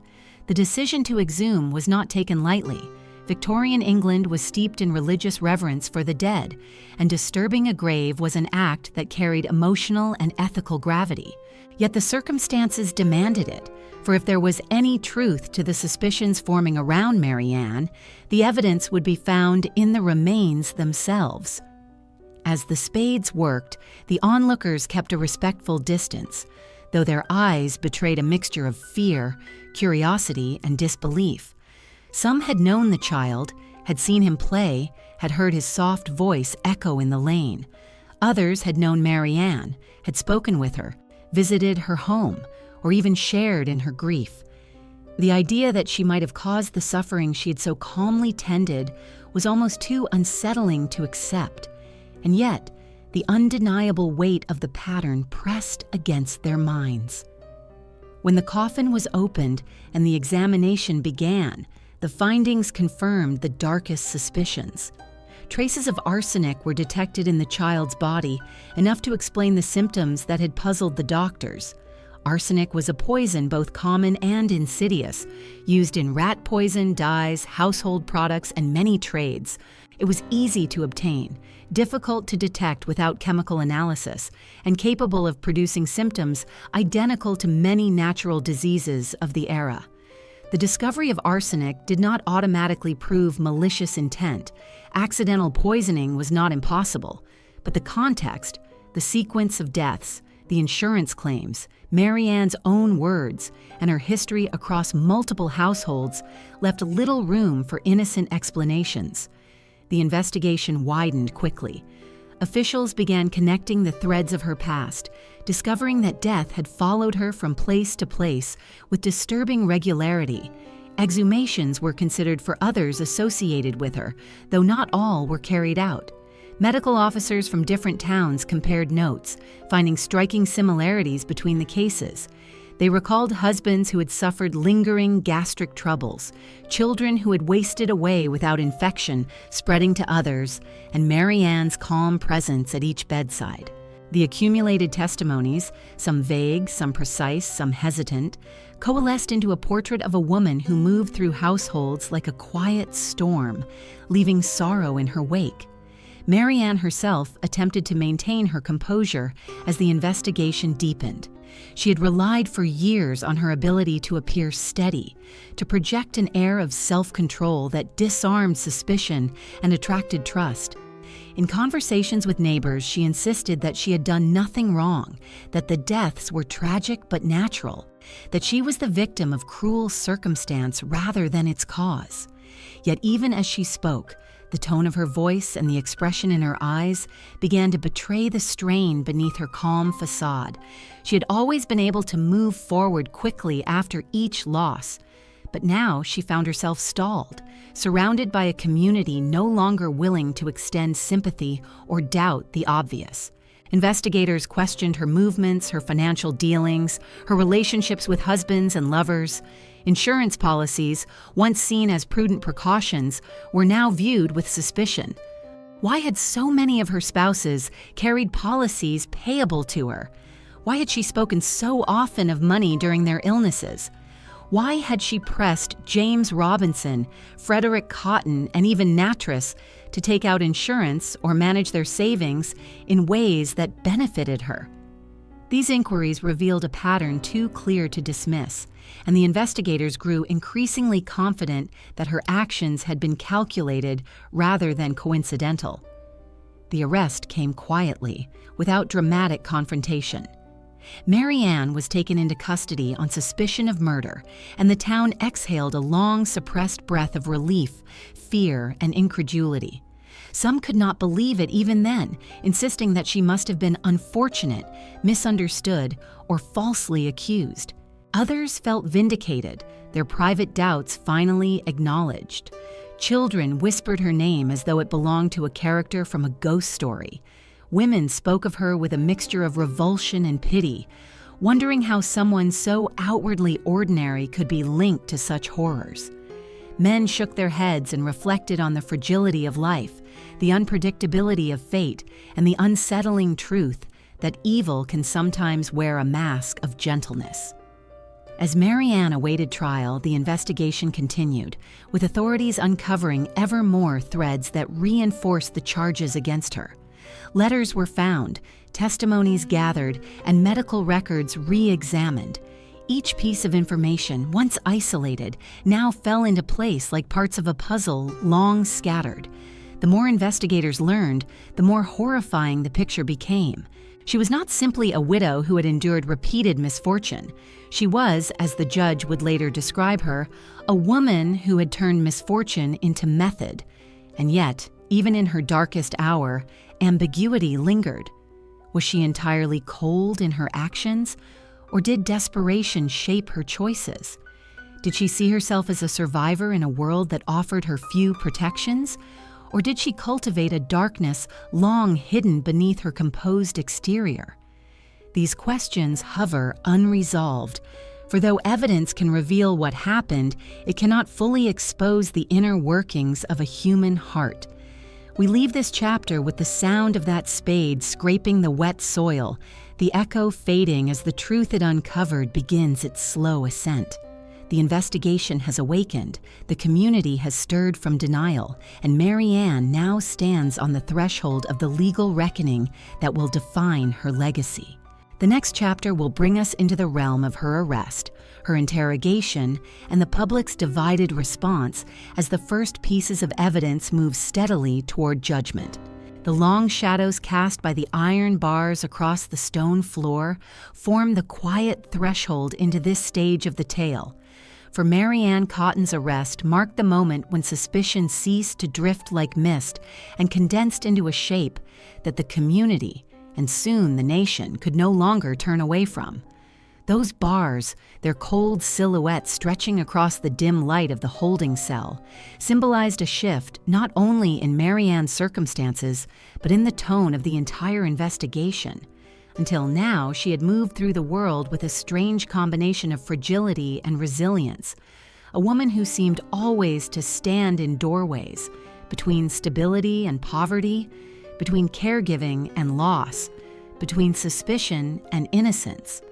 But as the cell door closed, the ambiguity that had shielded her for years finally began to fall away. Her arrest was not met with the dramatic uproar that later accounts sometimes describe. Instead, it unfolded quietly, almost gently, with officers arriving at her door to escort her into custody following the coroner's findings. She did not resist, she did not protest with theatrics or tears. Her calmness, so characteristic throughout her life, accompanied her even in this moment.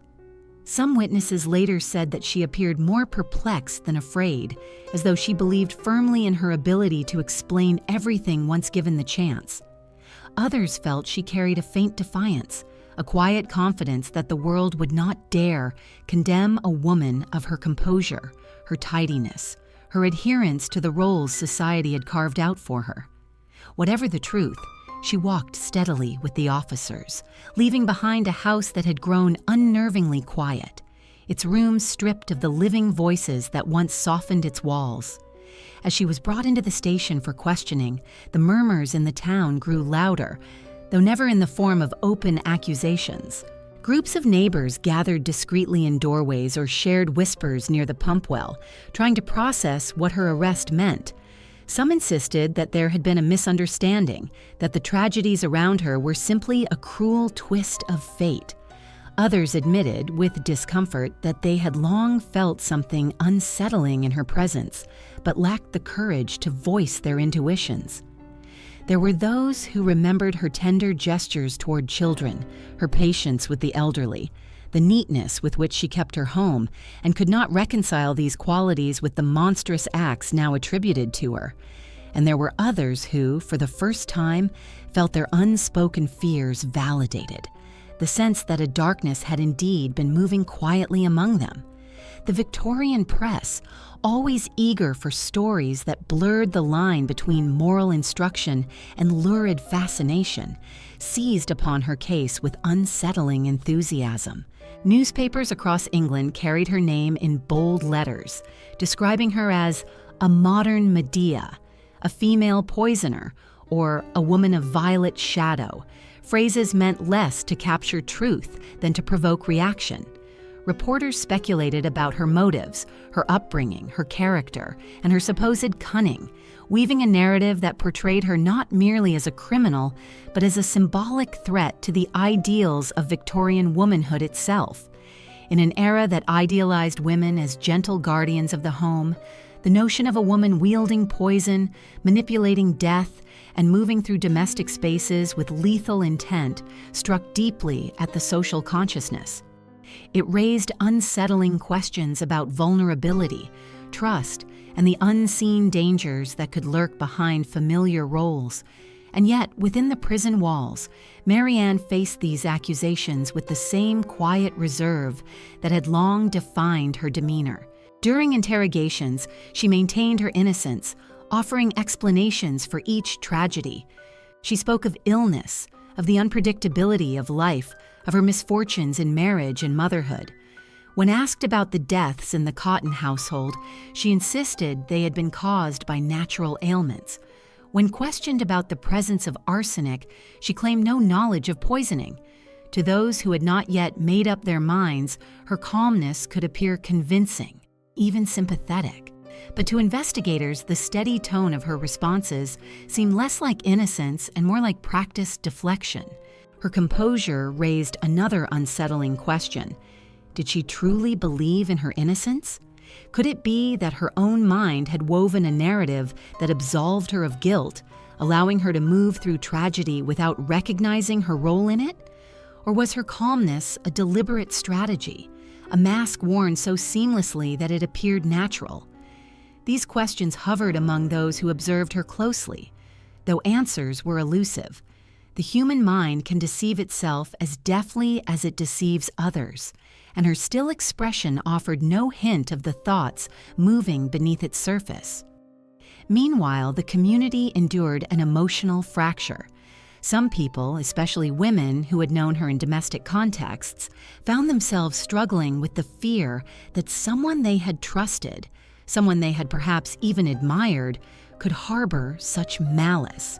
They revisited memories of their interactions with her, gestures, conversations, fleeting expressions, and wondered whether signs of danger had been present all along. Other townspeople embraced the emerging narrative with grim conviction, seeing her as proof that evil could hide in plain sight. For them, her case became a cautionary tale, a reminder to remain vigilant, to question what might once have been accepted without thought. The clergy also found themselves drawn into the unfolding drama. Ministers wrestled with the spiritual implications of her alleged acts, delivering sermons that both condemned poisoners and urged forgiveness, creating a moral paradox that mirrored the complexity of the situation. For in condemning Mary Ann, they confronted the unsettling truth that evil, when embodied in an ordinary woman, disrupted the very foundations of societal norms. The idea that a woman, expected to be nurturing, gentle, and self-sacrificing, could instead use trust as a weapon unsettled them deeply. As Mary Ann awaited trial, she found herself increasingly isolated. The iron bars around her were not merely physical constraints. They symbolized her removal from the world she had navigated with such fluidity. In the stillness of her cell, she may have reflected on her past, on the husbands and children who had fallen ill, on the insurance policies and household moves, on the suspicions she had evaded. Or she may have simply preserved her quiet detachment, holding to the belief that she could still persuade the world of her innocence. Whether she felt regret, fear, or defiance, no one could say with certainty. Her inner life, always obscured, remained as impenetrable as the walls surrounding her. The iron bars cast their long shadows again as this chapter draws to a close, stretching across the cold stone floor like lines marking the transition from the past she constructed to the reality she now faced. In the next chapter, the courtroom will take center stage, a place where narratives collide, where evidence must be weighed, and where Mary Ann's calm composure will face its most formidable test. For now, the shadows remain unbroken, the cell silent, holding the weight of a story still deepening.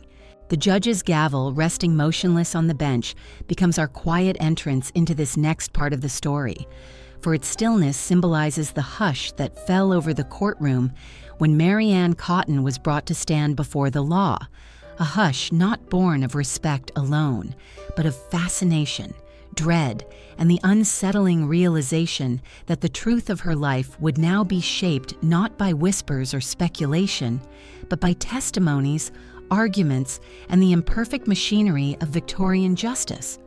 The gavel, though poised for judgment, appeared almost hesitant in that moment, as if even it sensed that the case unfolding before it was one that would linger far beyond the confines of the room. The atmosphere was thick with contradiction. The court was a place of order, yet the narrative it attempted to contain was laced with shadows that resisted clarity. The courtroom was small, its wooden walls and narrow benches crowded with journalists, townspeople, and curious observers who had traveled from nearby villages to witness the proceedings.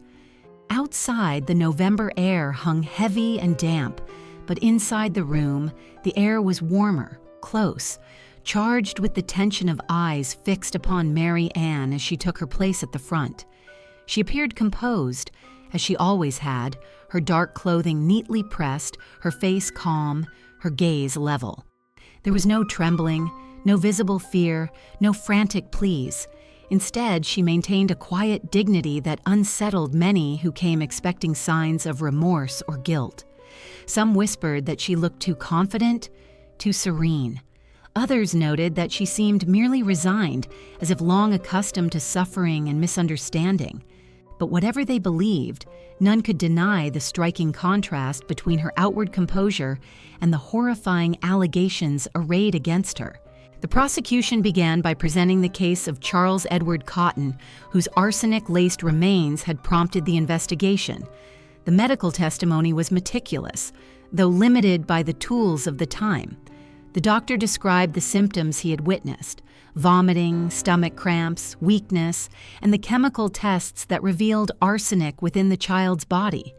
He spoke with the solemnity of a man who understood the gravity of his findings, yet he stopped short of declaring them definitive proof of murder. Instead, he offered possibilities and probabilities, careful not to overstep the boundaries of science as he knew it. But the prosecution, seizing upon these findings, framed them within the broader pattern of inexplicable deaths connected to Mary Ann. They painted an image of a woman who moved from one household to another, leaving a trail of graves behind her. Witnesses were called: neighbors who remembered her calmness at funerals, friends who recalled her discussing insurance policies, employers who noticed how illness seemed to settle wherever she worked. Their testimonies converged into a portrait not of a grieving mother or unlucky widow, but of a woman whose life seemed entwined with misfortune in a way no rational explanation could sustain. Yet the defense countered by highlighting the prevalence of illness in the Victorian era, arguing that the tragedies surrounding her were not unusual, but heartbreakingly common. Poor sanitation, contaminated water, rampant infections, all were cited as explanations for the repeated losses she endured. They insisted that the prosecution was weaving together coincidences into a sinister narrative, ignoring the harsh realities of working-class life. The legal arguments grew increasingly intricate. At the center of the debate was not only the death of Charles, but the broader question of whether a pattern of misfortune could be used as evidence of guilt. Victorian law required proof beyond reasonable doubt, but the definition of such proof was slippery in cases involving poison, especially one as common and accessible as arsenic. The defense argued passionately that the presence of arsenic did not conclusively indicate murder, noting that arsenic was found in countless household products.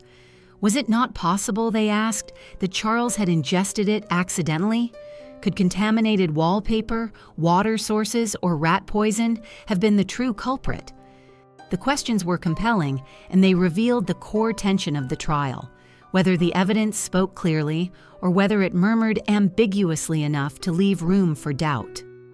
Mary Ann herself was a silent figure throughout much of the proceedings. She answered questions when asked, always with clarity and calmness, never stumbling or contradicting herself. She insisted on her innocence, repeated her belief that the deaths in her care were tragedies of circumstance, and maintained that she had been unjustly targeted because she was a poor woman with no husband to defend her. Her demeanor unnerved many. Some saw her composure as evidence of cold guilt. Others saw it as resilience in the face of overwhelming accusations. A few, softer in their judgments, wondered whether she had numbed herself through years of grief and hardship. The jury, composed of men whose own families had endured illness and loss, listened with increasing unease as the case unfolded. They knew too well the frailty of life in their communities, but they also recognized that misfortune did not typically cluster so tightly around one individual. The cumulative weight of the evidence, though circumstantial, pressed heavily upon them. They retired to deliberate, leaving the courtroom in a state of breathless anticipation. Outside the court, public opinion had already taken shape. The newspapers fanned the flames of intrigue, publishing sketches of her face framed by a widow's bonnet, printing headlines that cast her as both monster and enigma. Crowds gathered speaking her name with a mixture of fear and fascination. Some believed firmly in her guilt, viewing the trial as a step toward justice long overdue. Others clung to a faint hope that she might be innocent, that the tragedies surrounding her were the work of fate rather than design. But regardless of their stance, all agreed that her story had lodged itself deeply into the imagination of the nation. When the jury returned, the atmosphere in the courtroom thickened. Mary Ann stood silently as the verdict was read, guilty. The words seemed to echo against the wooden walls, settling over the room like dust. She did not cry out, collapse, or display anger. Instead, she remained steady, her expression unchanged, as though the verdict confirmed something she had already prepared herself to hear. The judge pronounced the sentence of death by hanging, and the gavel, motionless throughout the proceedings, remained still, as though acknowledging that no simple closure could settle such a complex tale. As this chapter closes, the gavel's quiet presence lingers, its small, solid form representing the tension between justice and uncertainty. The next part of the story will carry us into the final stretch. The lonely days she spent awaiting execution, the letters she wrote, the conflicting testimonies about her demeanor, and the fragile boundary between truth and the unknowable that continues to shadow her legacy. The candle burning low in the silent cell becomes the quiet doorway into this next stage of Mary Ann Cotton's life, its small, trembling flame casting a fragile glow across the stone walls as though trying, with its own frail power, to hold back the darkness gathering around her. In the weeks between her conviction and her execution, Mary Ann lived in a space suspended between the world she once navigated with such fluid confidence and the fate that now awaited her with unyielding certainty. The cell was narrow, its walls damp in the early mornings, its single window allowing only a thin, reluctant thread of light. Within this confined space, she found herself at last without the distractions of household tasks, without children to tend, without husbands to nurse, or neighbors to reassure. The silence pressed heavily on her, a silence that stripped away the roles she had once performed so seamlessly. Here, she was no longer a wife or mother or housekeeper. She was an accused murderer awaiting death, and the solitude of that knowledge lay over her like a veil. In those final days, prison officials and chaplains recorded contradictory impressions of her demeanor. Some described her as composed, even serene, still carrying that quiet self-assurance that had followed her through interrogations and courtroom proceedings.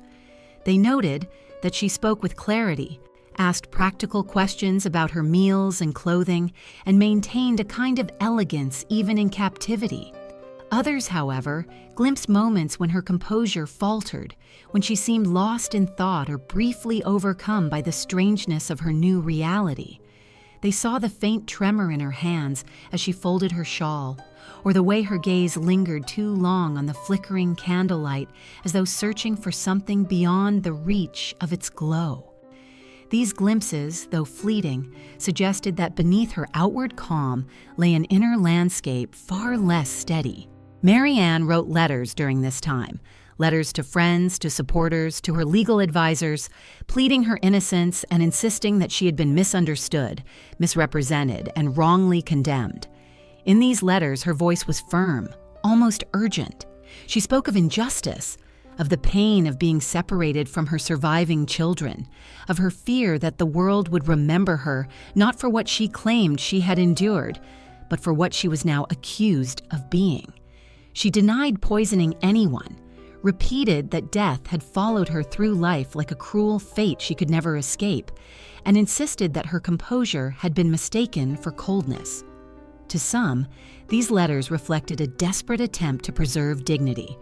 To others, they revealed a woman so deeply enmeshed in her own narrative that she could not, or would not, acknowledge the weight of the evidence against her. Even now, historians debate whether she truly believed in her innocence or crafted it as a final mask to present to the world, a last effort to maintain control over her story. The chaplain who visited her daily found her intelligent and articulate, though guarded. He noted the way she spoke in circles when pressed about the tragedies surrounding her, evading direct answers with explanations that felt both plausible and insufficient. At times, she expressed sorrow for the children she had lost, but her grief appeared distant, as though recited from memory rather than felt in the moment. She talked of her childhood, of coal dust and hunger, of her father's death, of the constant struggle to survive in a world that offered few mercies to women of her class. The chaplain wondered whether these early wounds had shaped her into someone hardened by necessity, someone who might not have recognized the moral boundaries she crossed. Yet he left each conversation uncertain, unsettled by the opacity of her inner life. Other visitors, such as prison matrons or guards, reported moments when she seemed almost detached from her impending fate. She asked about the weather, commented on the meals, or inquired about news from outside the prison walls. These small details created an odd impression that she viewed her execution not with fear, but with a resigned acceptance, as though her life had always been moving toward this final narrowing. Yet there were also accounts of her waking in the night, breathing sharply as though startled from dreams, gripping her blanket tightly before settling again into stillness. Such moments hinted at fears she kept hidden during the day, fears that visited her only when the world around her was quiet and she could no longer maintain the mask of perfect composure. The candle in her cell burned lower each night, its wax pooling irregularly on the small wooden table beside her.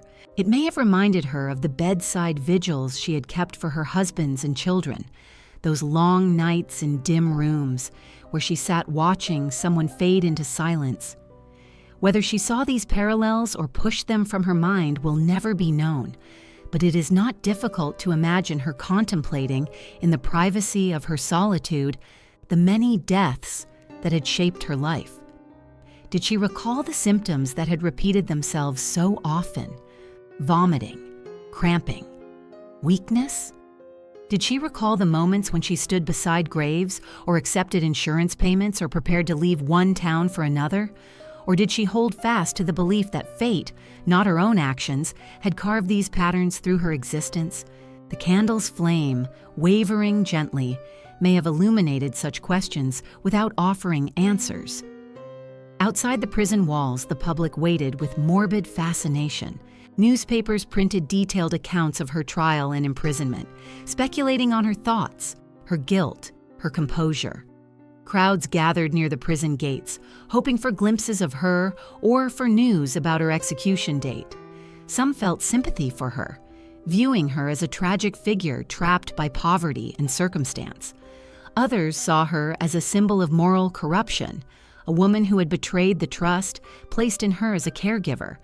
Many were simply curious, drawn to the case because it unsettled the boundaries of what they believed women capable of. In their minds, her cell became a stage upon which an unexpected form of villainy played out, a quiet, domestic kind of menace that contrasted sharply with the violent crimes typically associated with murderers. As her final days dwindled, Mary Ann's world shrank to the size of that dim cell. She prayed sometimes, though rarely aloud.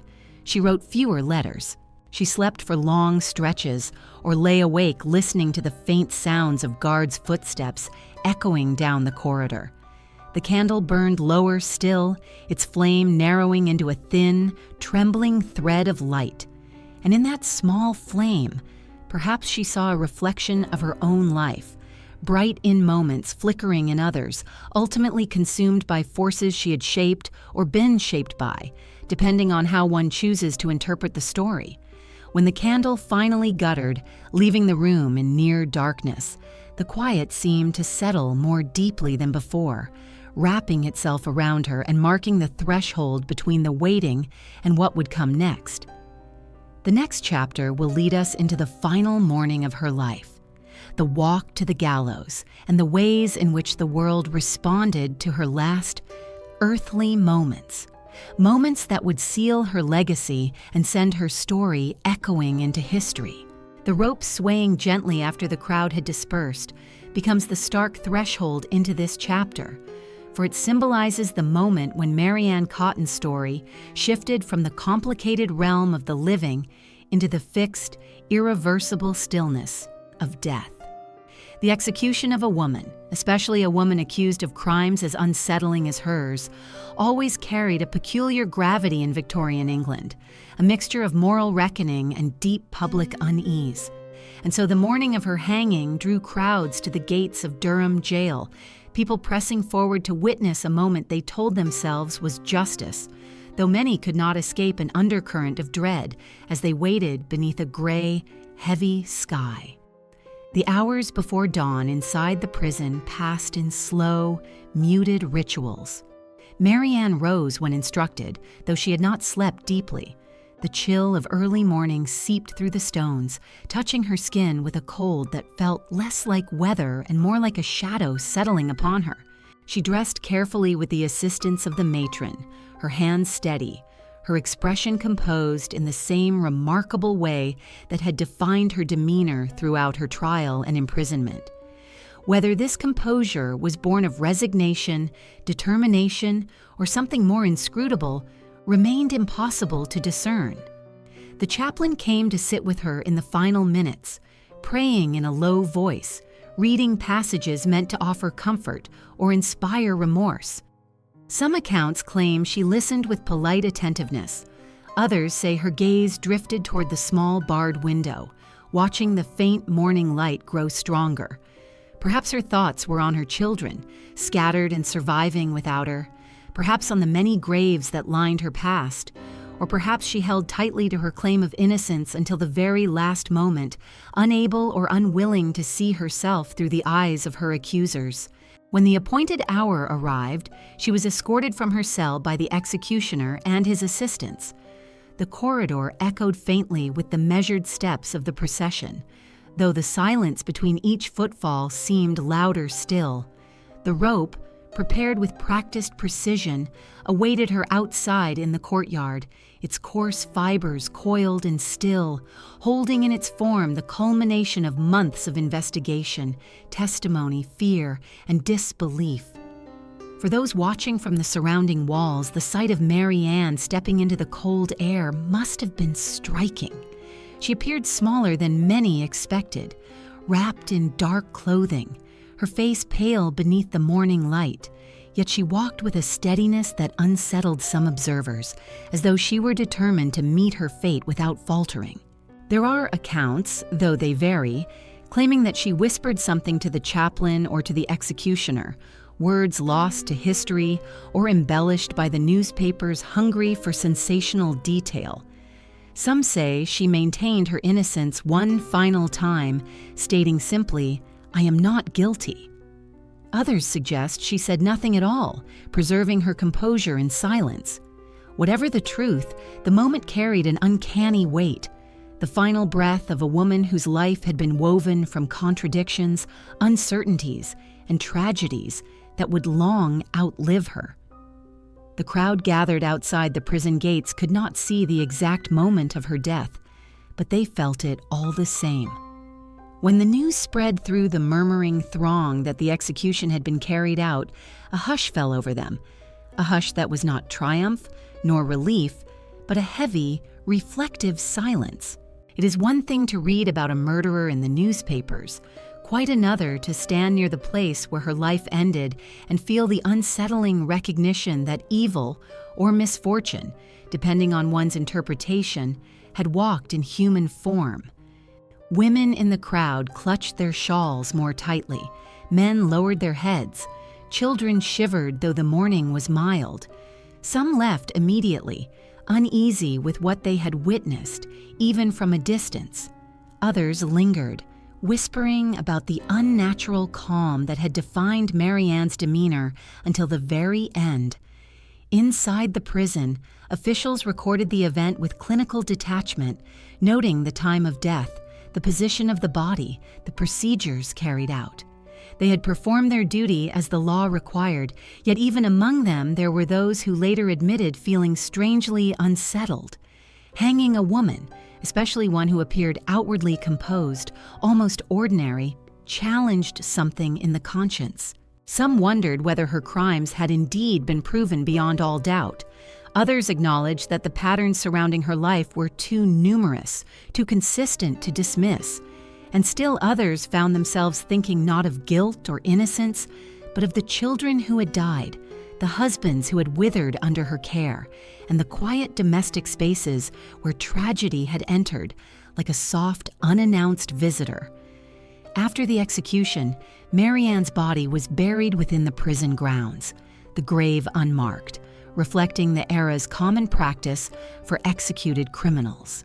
There was no funeral procession, no mourning relatives gathered in prayer, no final hymns sung over her resting place. Her grave was simply a patch of earth in a walled garden, indistinguishable from the ground around it, as if history wished to bury not only her body, but also the discomfort of her story. Yet the anonymity of the grave contradicted the growing interest in her life beyond the prison walls.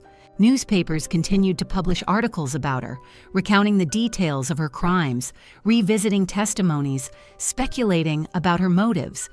Illustrations of her face appeared in pamphlets and broadsheets, her features rendered with a starkness that emphasized her supposed cunning or coldness, depending on the illustrator's intent.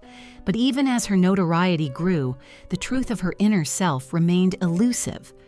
Was Mary Ann Cotton a calculating poisoner who used arsenic as a tool to reshape her circumstances? Was she a woman hardened by poverty and misfortune, driven to desperate acts by forces she scarcely understood? Or was she the victim of coincidence, caught in the cruel web of Victorian hardship and suspicion? The law had rendered its judgment, yet the public's understanding of her remained fragmented, shaped as much by speculation and fear as by evidence. The rope swayed gently after the execution, stirred by a faint breeze, a final motion marking the end of her life. As the courtyard emptied and the shadows lengthened, it hung there like a question suspended in the air, one that time would never fully answer. And as we leave this chapter, the image of that rope lingers, its slow pendulum motion echoing into the collective memory of all who witnessed or read about the event.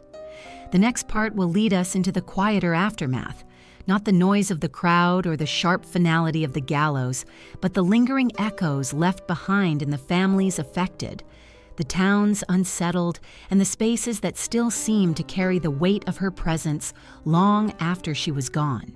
The shutter tapping softly in the wind becomes our doorway into this penultimate reflection, for it is within that small, persistent sound, unremarkable on its own, yet strangely evocative, that we sense the lingering presence Mary Ann Cotton left behind in the places she once inhabited.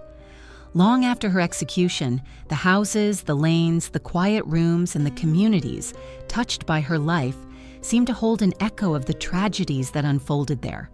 Not in a fantastical or supernatural sense, but in the quiet, human way memory clings to ordinary spaces. A shutter that swings open and closed, a floorboard that creaks where someone once stood, a patch of garden where children once played and later fell ill, all become subtle reminders of a story too heavy to be entirely forgotten. It is these echoes, faint yet persistent, that define the consequences of Mary Ann's actions and the emotional residue left behind in the lives of those who survived her. In the Cotton household, long after her arrest, the rooms she once tended remained strangely unsettled. Frederick's neighbors reported that his house felt heavier somehow, as though the air itself had grown thick with the memories of illness and sorrow. The small bed where Charles had taken his last breaths was removed, but the outline it left on the wooden floor lingered in the minds of those who had seen him grow pale and still. People avoided the cottage for years, passing it quickly or changing their route altogether, unable to shake the association between its narrow doorway and the series of tragedies that had transpired inside. Eventually, new tenants arrived, families who needed a place to live and could overlook its history. But even they noticed how visitors paused before stepping over the threshold, their hesitation brief but noticeable, shaped by stories that refused to fade. In County Durham and the surrounding towns where she once worked, neighbors remembered her in contradictory ways. Some spoke of her fondly, recalling her soft voice and tidy appearance, her apparent competence with children, her quiet presence at community gatherings. These memories rose unexpectedly, like small lanterns of warmth in a narrative defined by shadow. Others remembered her differently. Her uncanny calm, her sudden departures, the recurring illnesses that followed her. These recollections, though vague, held the weight of hindsight. People revisited their earlier impressions and wondered why they had not recognized the ominous pattern sooner. Families who had lost children or husbands long before the investigation finally gained clarity on those losses felt a combination of vindication and despair, for the truth offered understanding, but not relief. It reopened wounds that time had only partially healed. In the mining villages where she had lived as a girl, her story became woven into local lore, though often in quiet, uneasy tones. Children grew up hearing warnings about trusting strangers or being too welcoming to lodgers. Mothers cautioned their families about illnesses that seemed benign but could hide darker causes. Yet these warnings were not spoken with theatrical flair. They were whispered, tinged with real fear, and rooted in the knowledge that Mary Ann's story had happened not in some distant city or among unfamiliar faces, but within communities like their own. She was not an outsider who came briefly and left chaos in her wake. She was one of them, shaped by the same landscape of coal dust, poverty, and hard living. And this recognition, more than anything, disturbed those who tried to understand her. For the surviving children connected to her life, those who belonged to households she left behind, the echoes were more personal and more painful. They grew up with the knowledge that their siblings had died under suspicious circumstances, that their fathers had fallen ill under the care of a woman who presented herself as a mother figure. Some refused to speak of her altogether, trying to protect their memories from the devastation of knowing that affection and harm had come from the same hands. Others spoke rarely but vividly of her presence, the way she would hum while working, the long hours she spent preparing broths, the shadow she cast across the threshold when she entered a room. Such memories were not easily reconciled with the accusations that had ended her life, and so they existed in a kind of emotional limbo, suspended between love and horror. Even the officials who had pursued her case felt the lingering effects of her story. The doctor who had once examined the children suffered from doubts that haunted him for years. He revisited his earlier diagnoses in his mind, questioning whether he should have recognized the signs sooner, whether he might have prevented more deaths if he had been bolder in expressing his suspicions. Thomas Riley, the parish official who had first raised concern, found little satisfaction in being proven correct. Instead, he carried the weight of knowing that his intervention, though necessary, had come only after countless lives were lost. For him, the shutter tapping in the wind symbolized not just memory but regret, a reminder of how easily danger can embed itself in the mundane rituals of everyday life. The towns where she once lived each held their own versions of her story, sometimes shaped by fact, sometimes embellished by rumor, always influenced by the emotions stirred by her crimes. In some places, she became a figure of warning, in others, a kind of morbid curiosity. Yet her story was never told with the harsh tones reserved for notorious male killers. Instead, people spoke of her with a low, unsettled cadence, as though trying to understand a phenomenon they could not clearly articulate. Her crimes disrupted the expected patterns of danger. They challenged assumptions about motherhood, caregiving, and the sanctity of domestic space. And so the echoes she left behind were not dramatic, but insidious. Quiet shifts in perception that made people look differently at the spaces they inhabited, at the relationships they relied upon, at the trust they gave so readily to those who appeared gentle. The houses she left behind, whether in Seaham, Sunderland, or West Auckland, held their own subtle marks of her passage. Some families reported feeling uneasy in rooms she had once used, claiming that the silence there felt different from the rest of the house. Others spoke of noticing small traces of her handiwork long after she was gone. A shelf arranged in her meticulous fashion, a curtain hem she had sewn, a loose thread left in a drawer. These remnants, trivial in themselves, became symbols of how deeply she had woven herself into the fabric of domestic life. They reminded people that danger does not always arrive with noise or violence.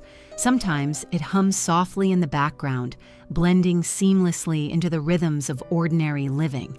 As this chapter closes, the shutter taps again, a soft, rhythmic sound carried by the wind, neither threatening nor entirely innocent.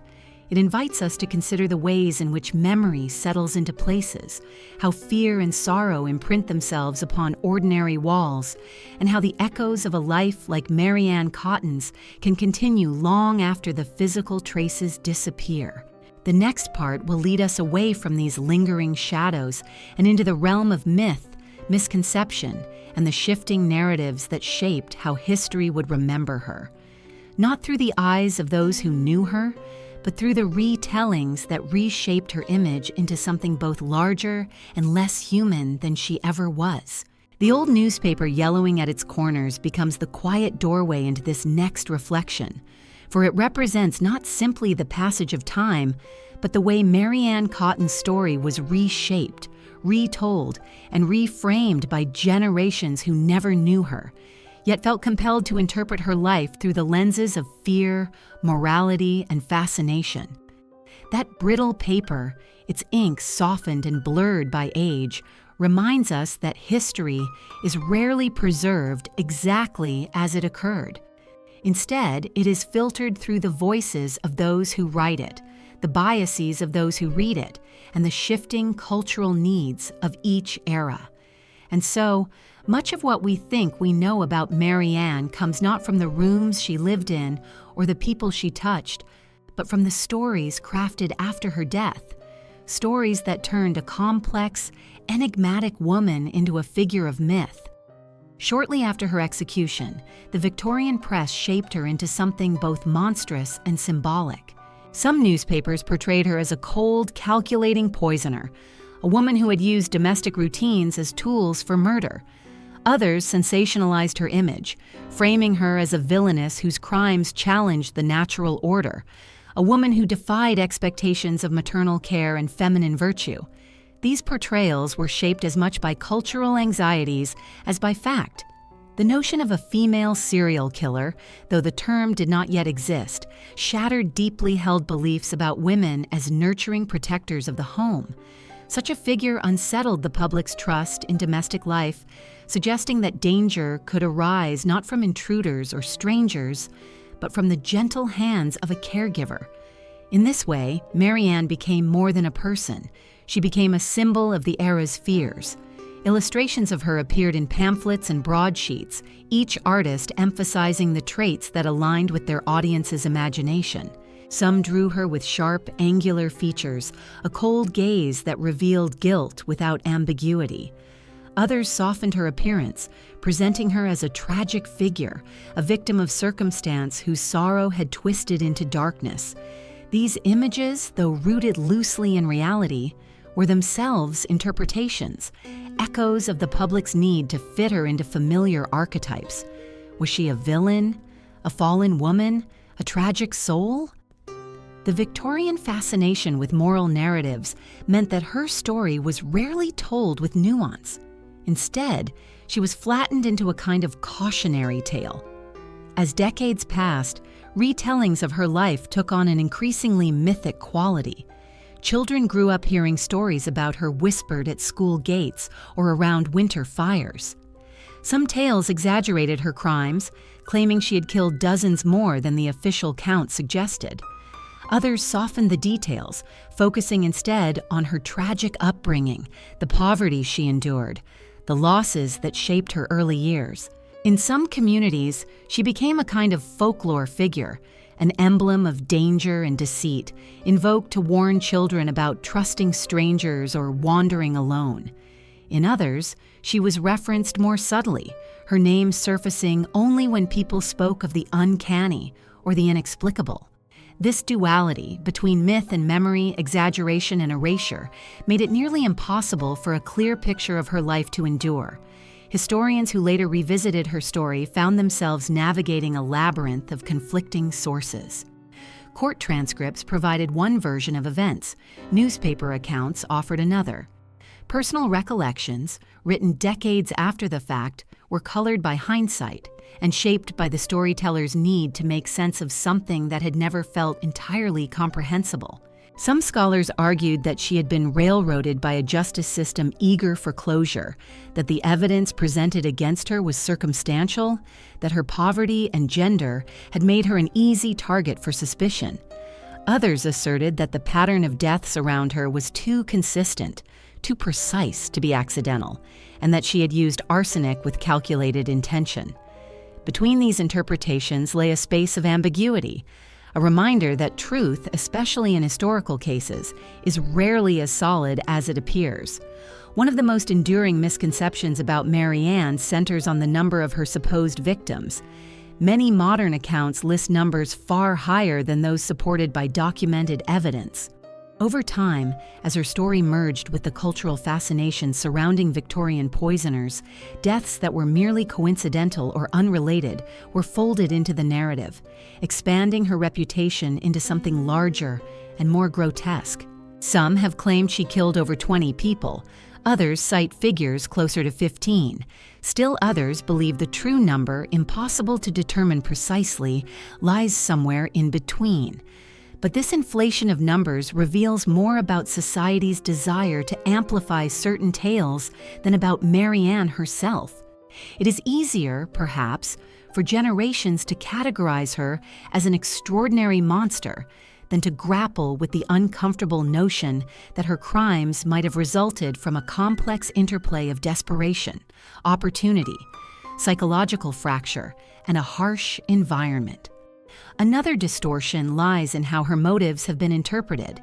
Victorian and early 20th century writers often portrayed her as driven purely by greed, reducing her actions to the pursuit of insurance money.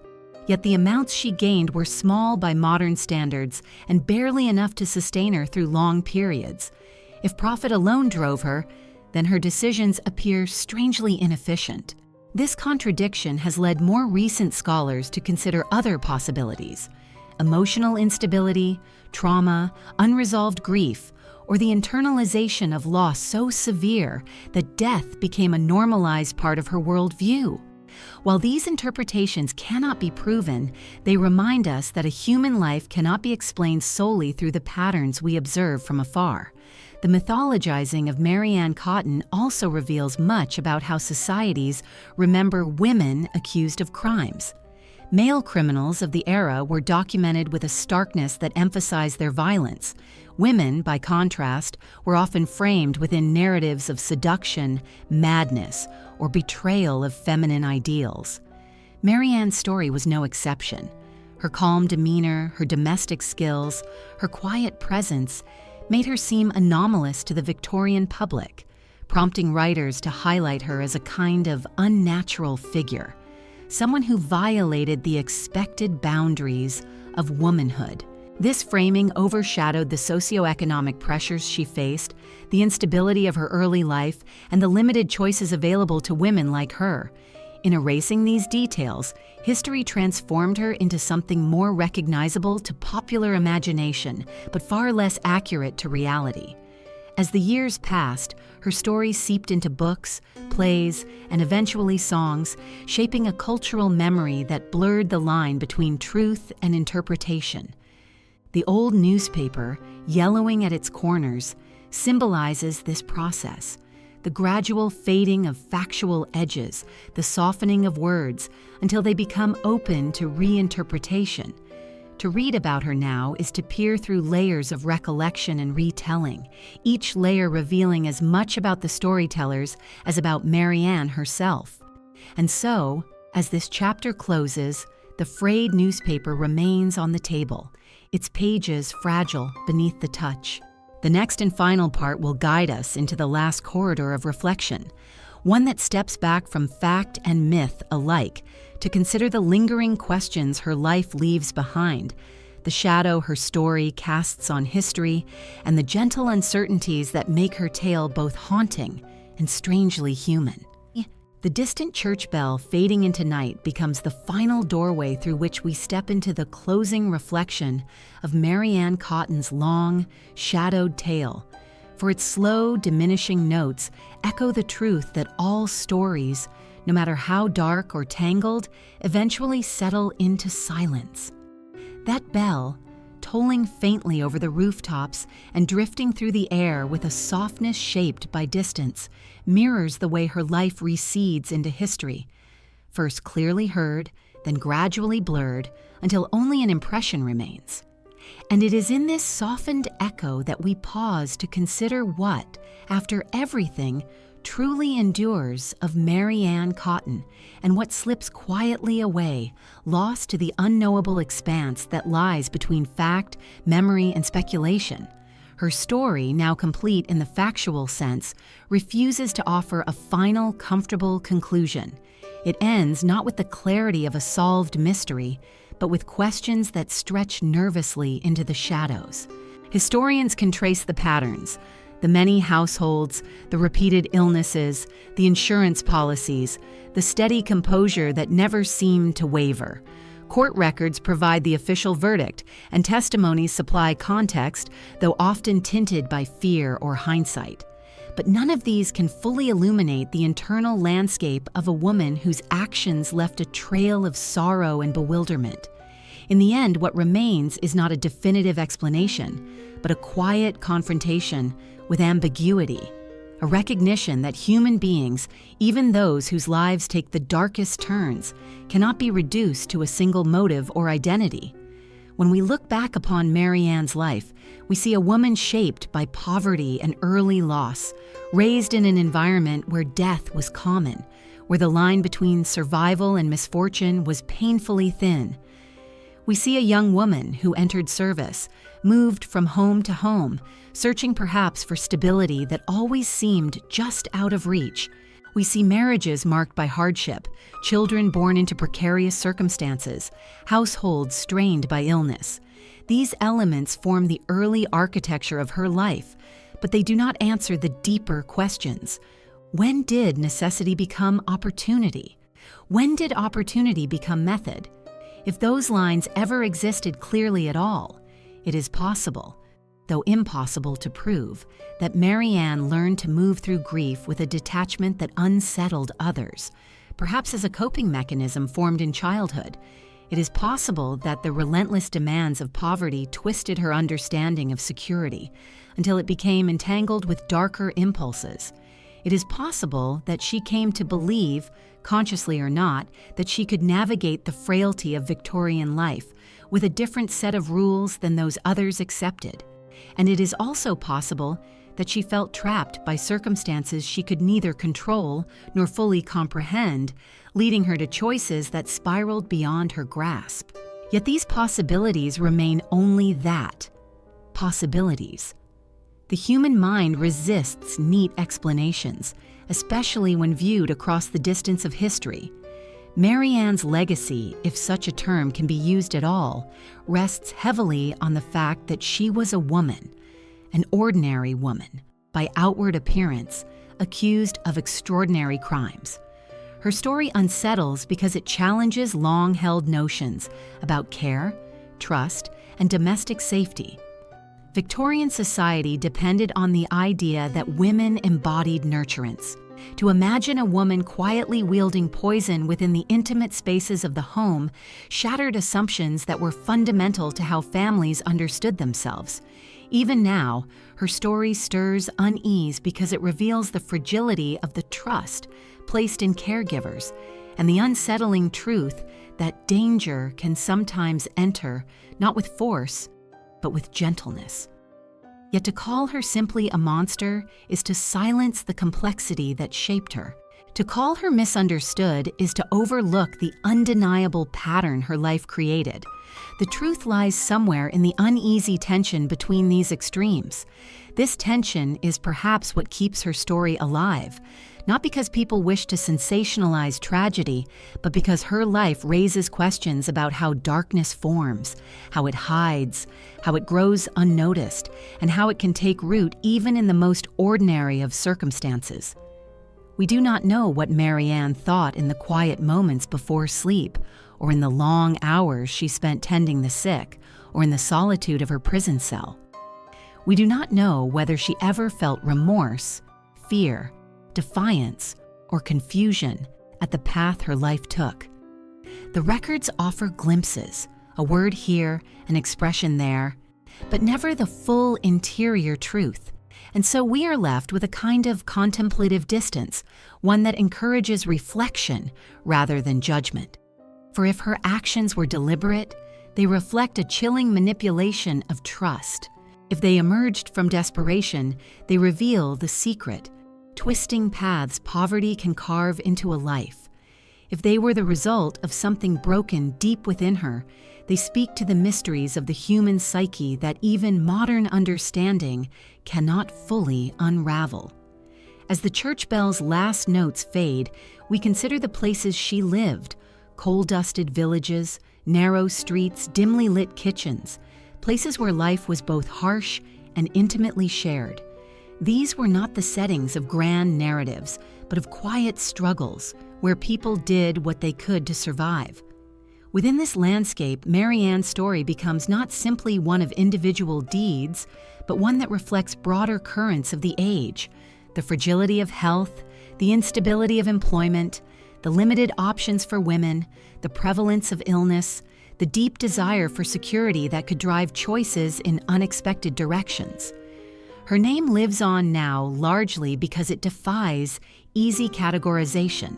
She is remembered as Britain's first recorded serial killer, though the term did not exist in her lifetime. She is remembered as a poisoner, though evidence for some of the alleged deaths remains circumstantial. She is remembered as a mother who lost many children, though whether through malice or misfortune remains impossible to settle with certainty. These strands of identity intertwine in a way that history cannot cleanly separate, forming a legacy that resists reduction. In the end, Mary Ann Cotton remains a figure on the threshold between guilt and ambiguity, between tragedy and malevolence, between the harshness of her world and the inscrutable depths of her mind. Perhaps this is why her story endures, not because it offers answers, but because it encourages questions. Questions about how a life's pressures accumulate, about how sorrow can shape the heart, about how trust can be both a blessing and a vulnerability. Questions about the unseen corners of everyday existence, where motives and fears intertwine beyond the reach of simple interpretation. And so, as the final echoes of the church bell dissolve into the night, we allow the story to come to rest, not with finality, but with a kind of gentle acceptance that some histories remain partly veiled, their truths carried beyond the horizon of certainty. The night grows quieter, the world presses on, and her story, with all its shadows and unanswered questions, settles into the long memory of those who continue to wonder about the thin line between necessity and darkness in the fragile architecture of a human life.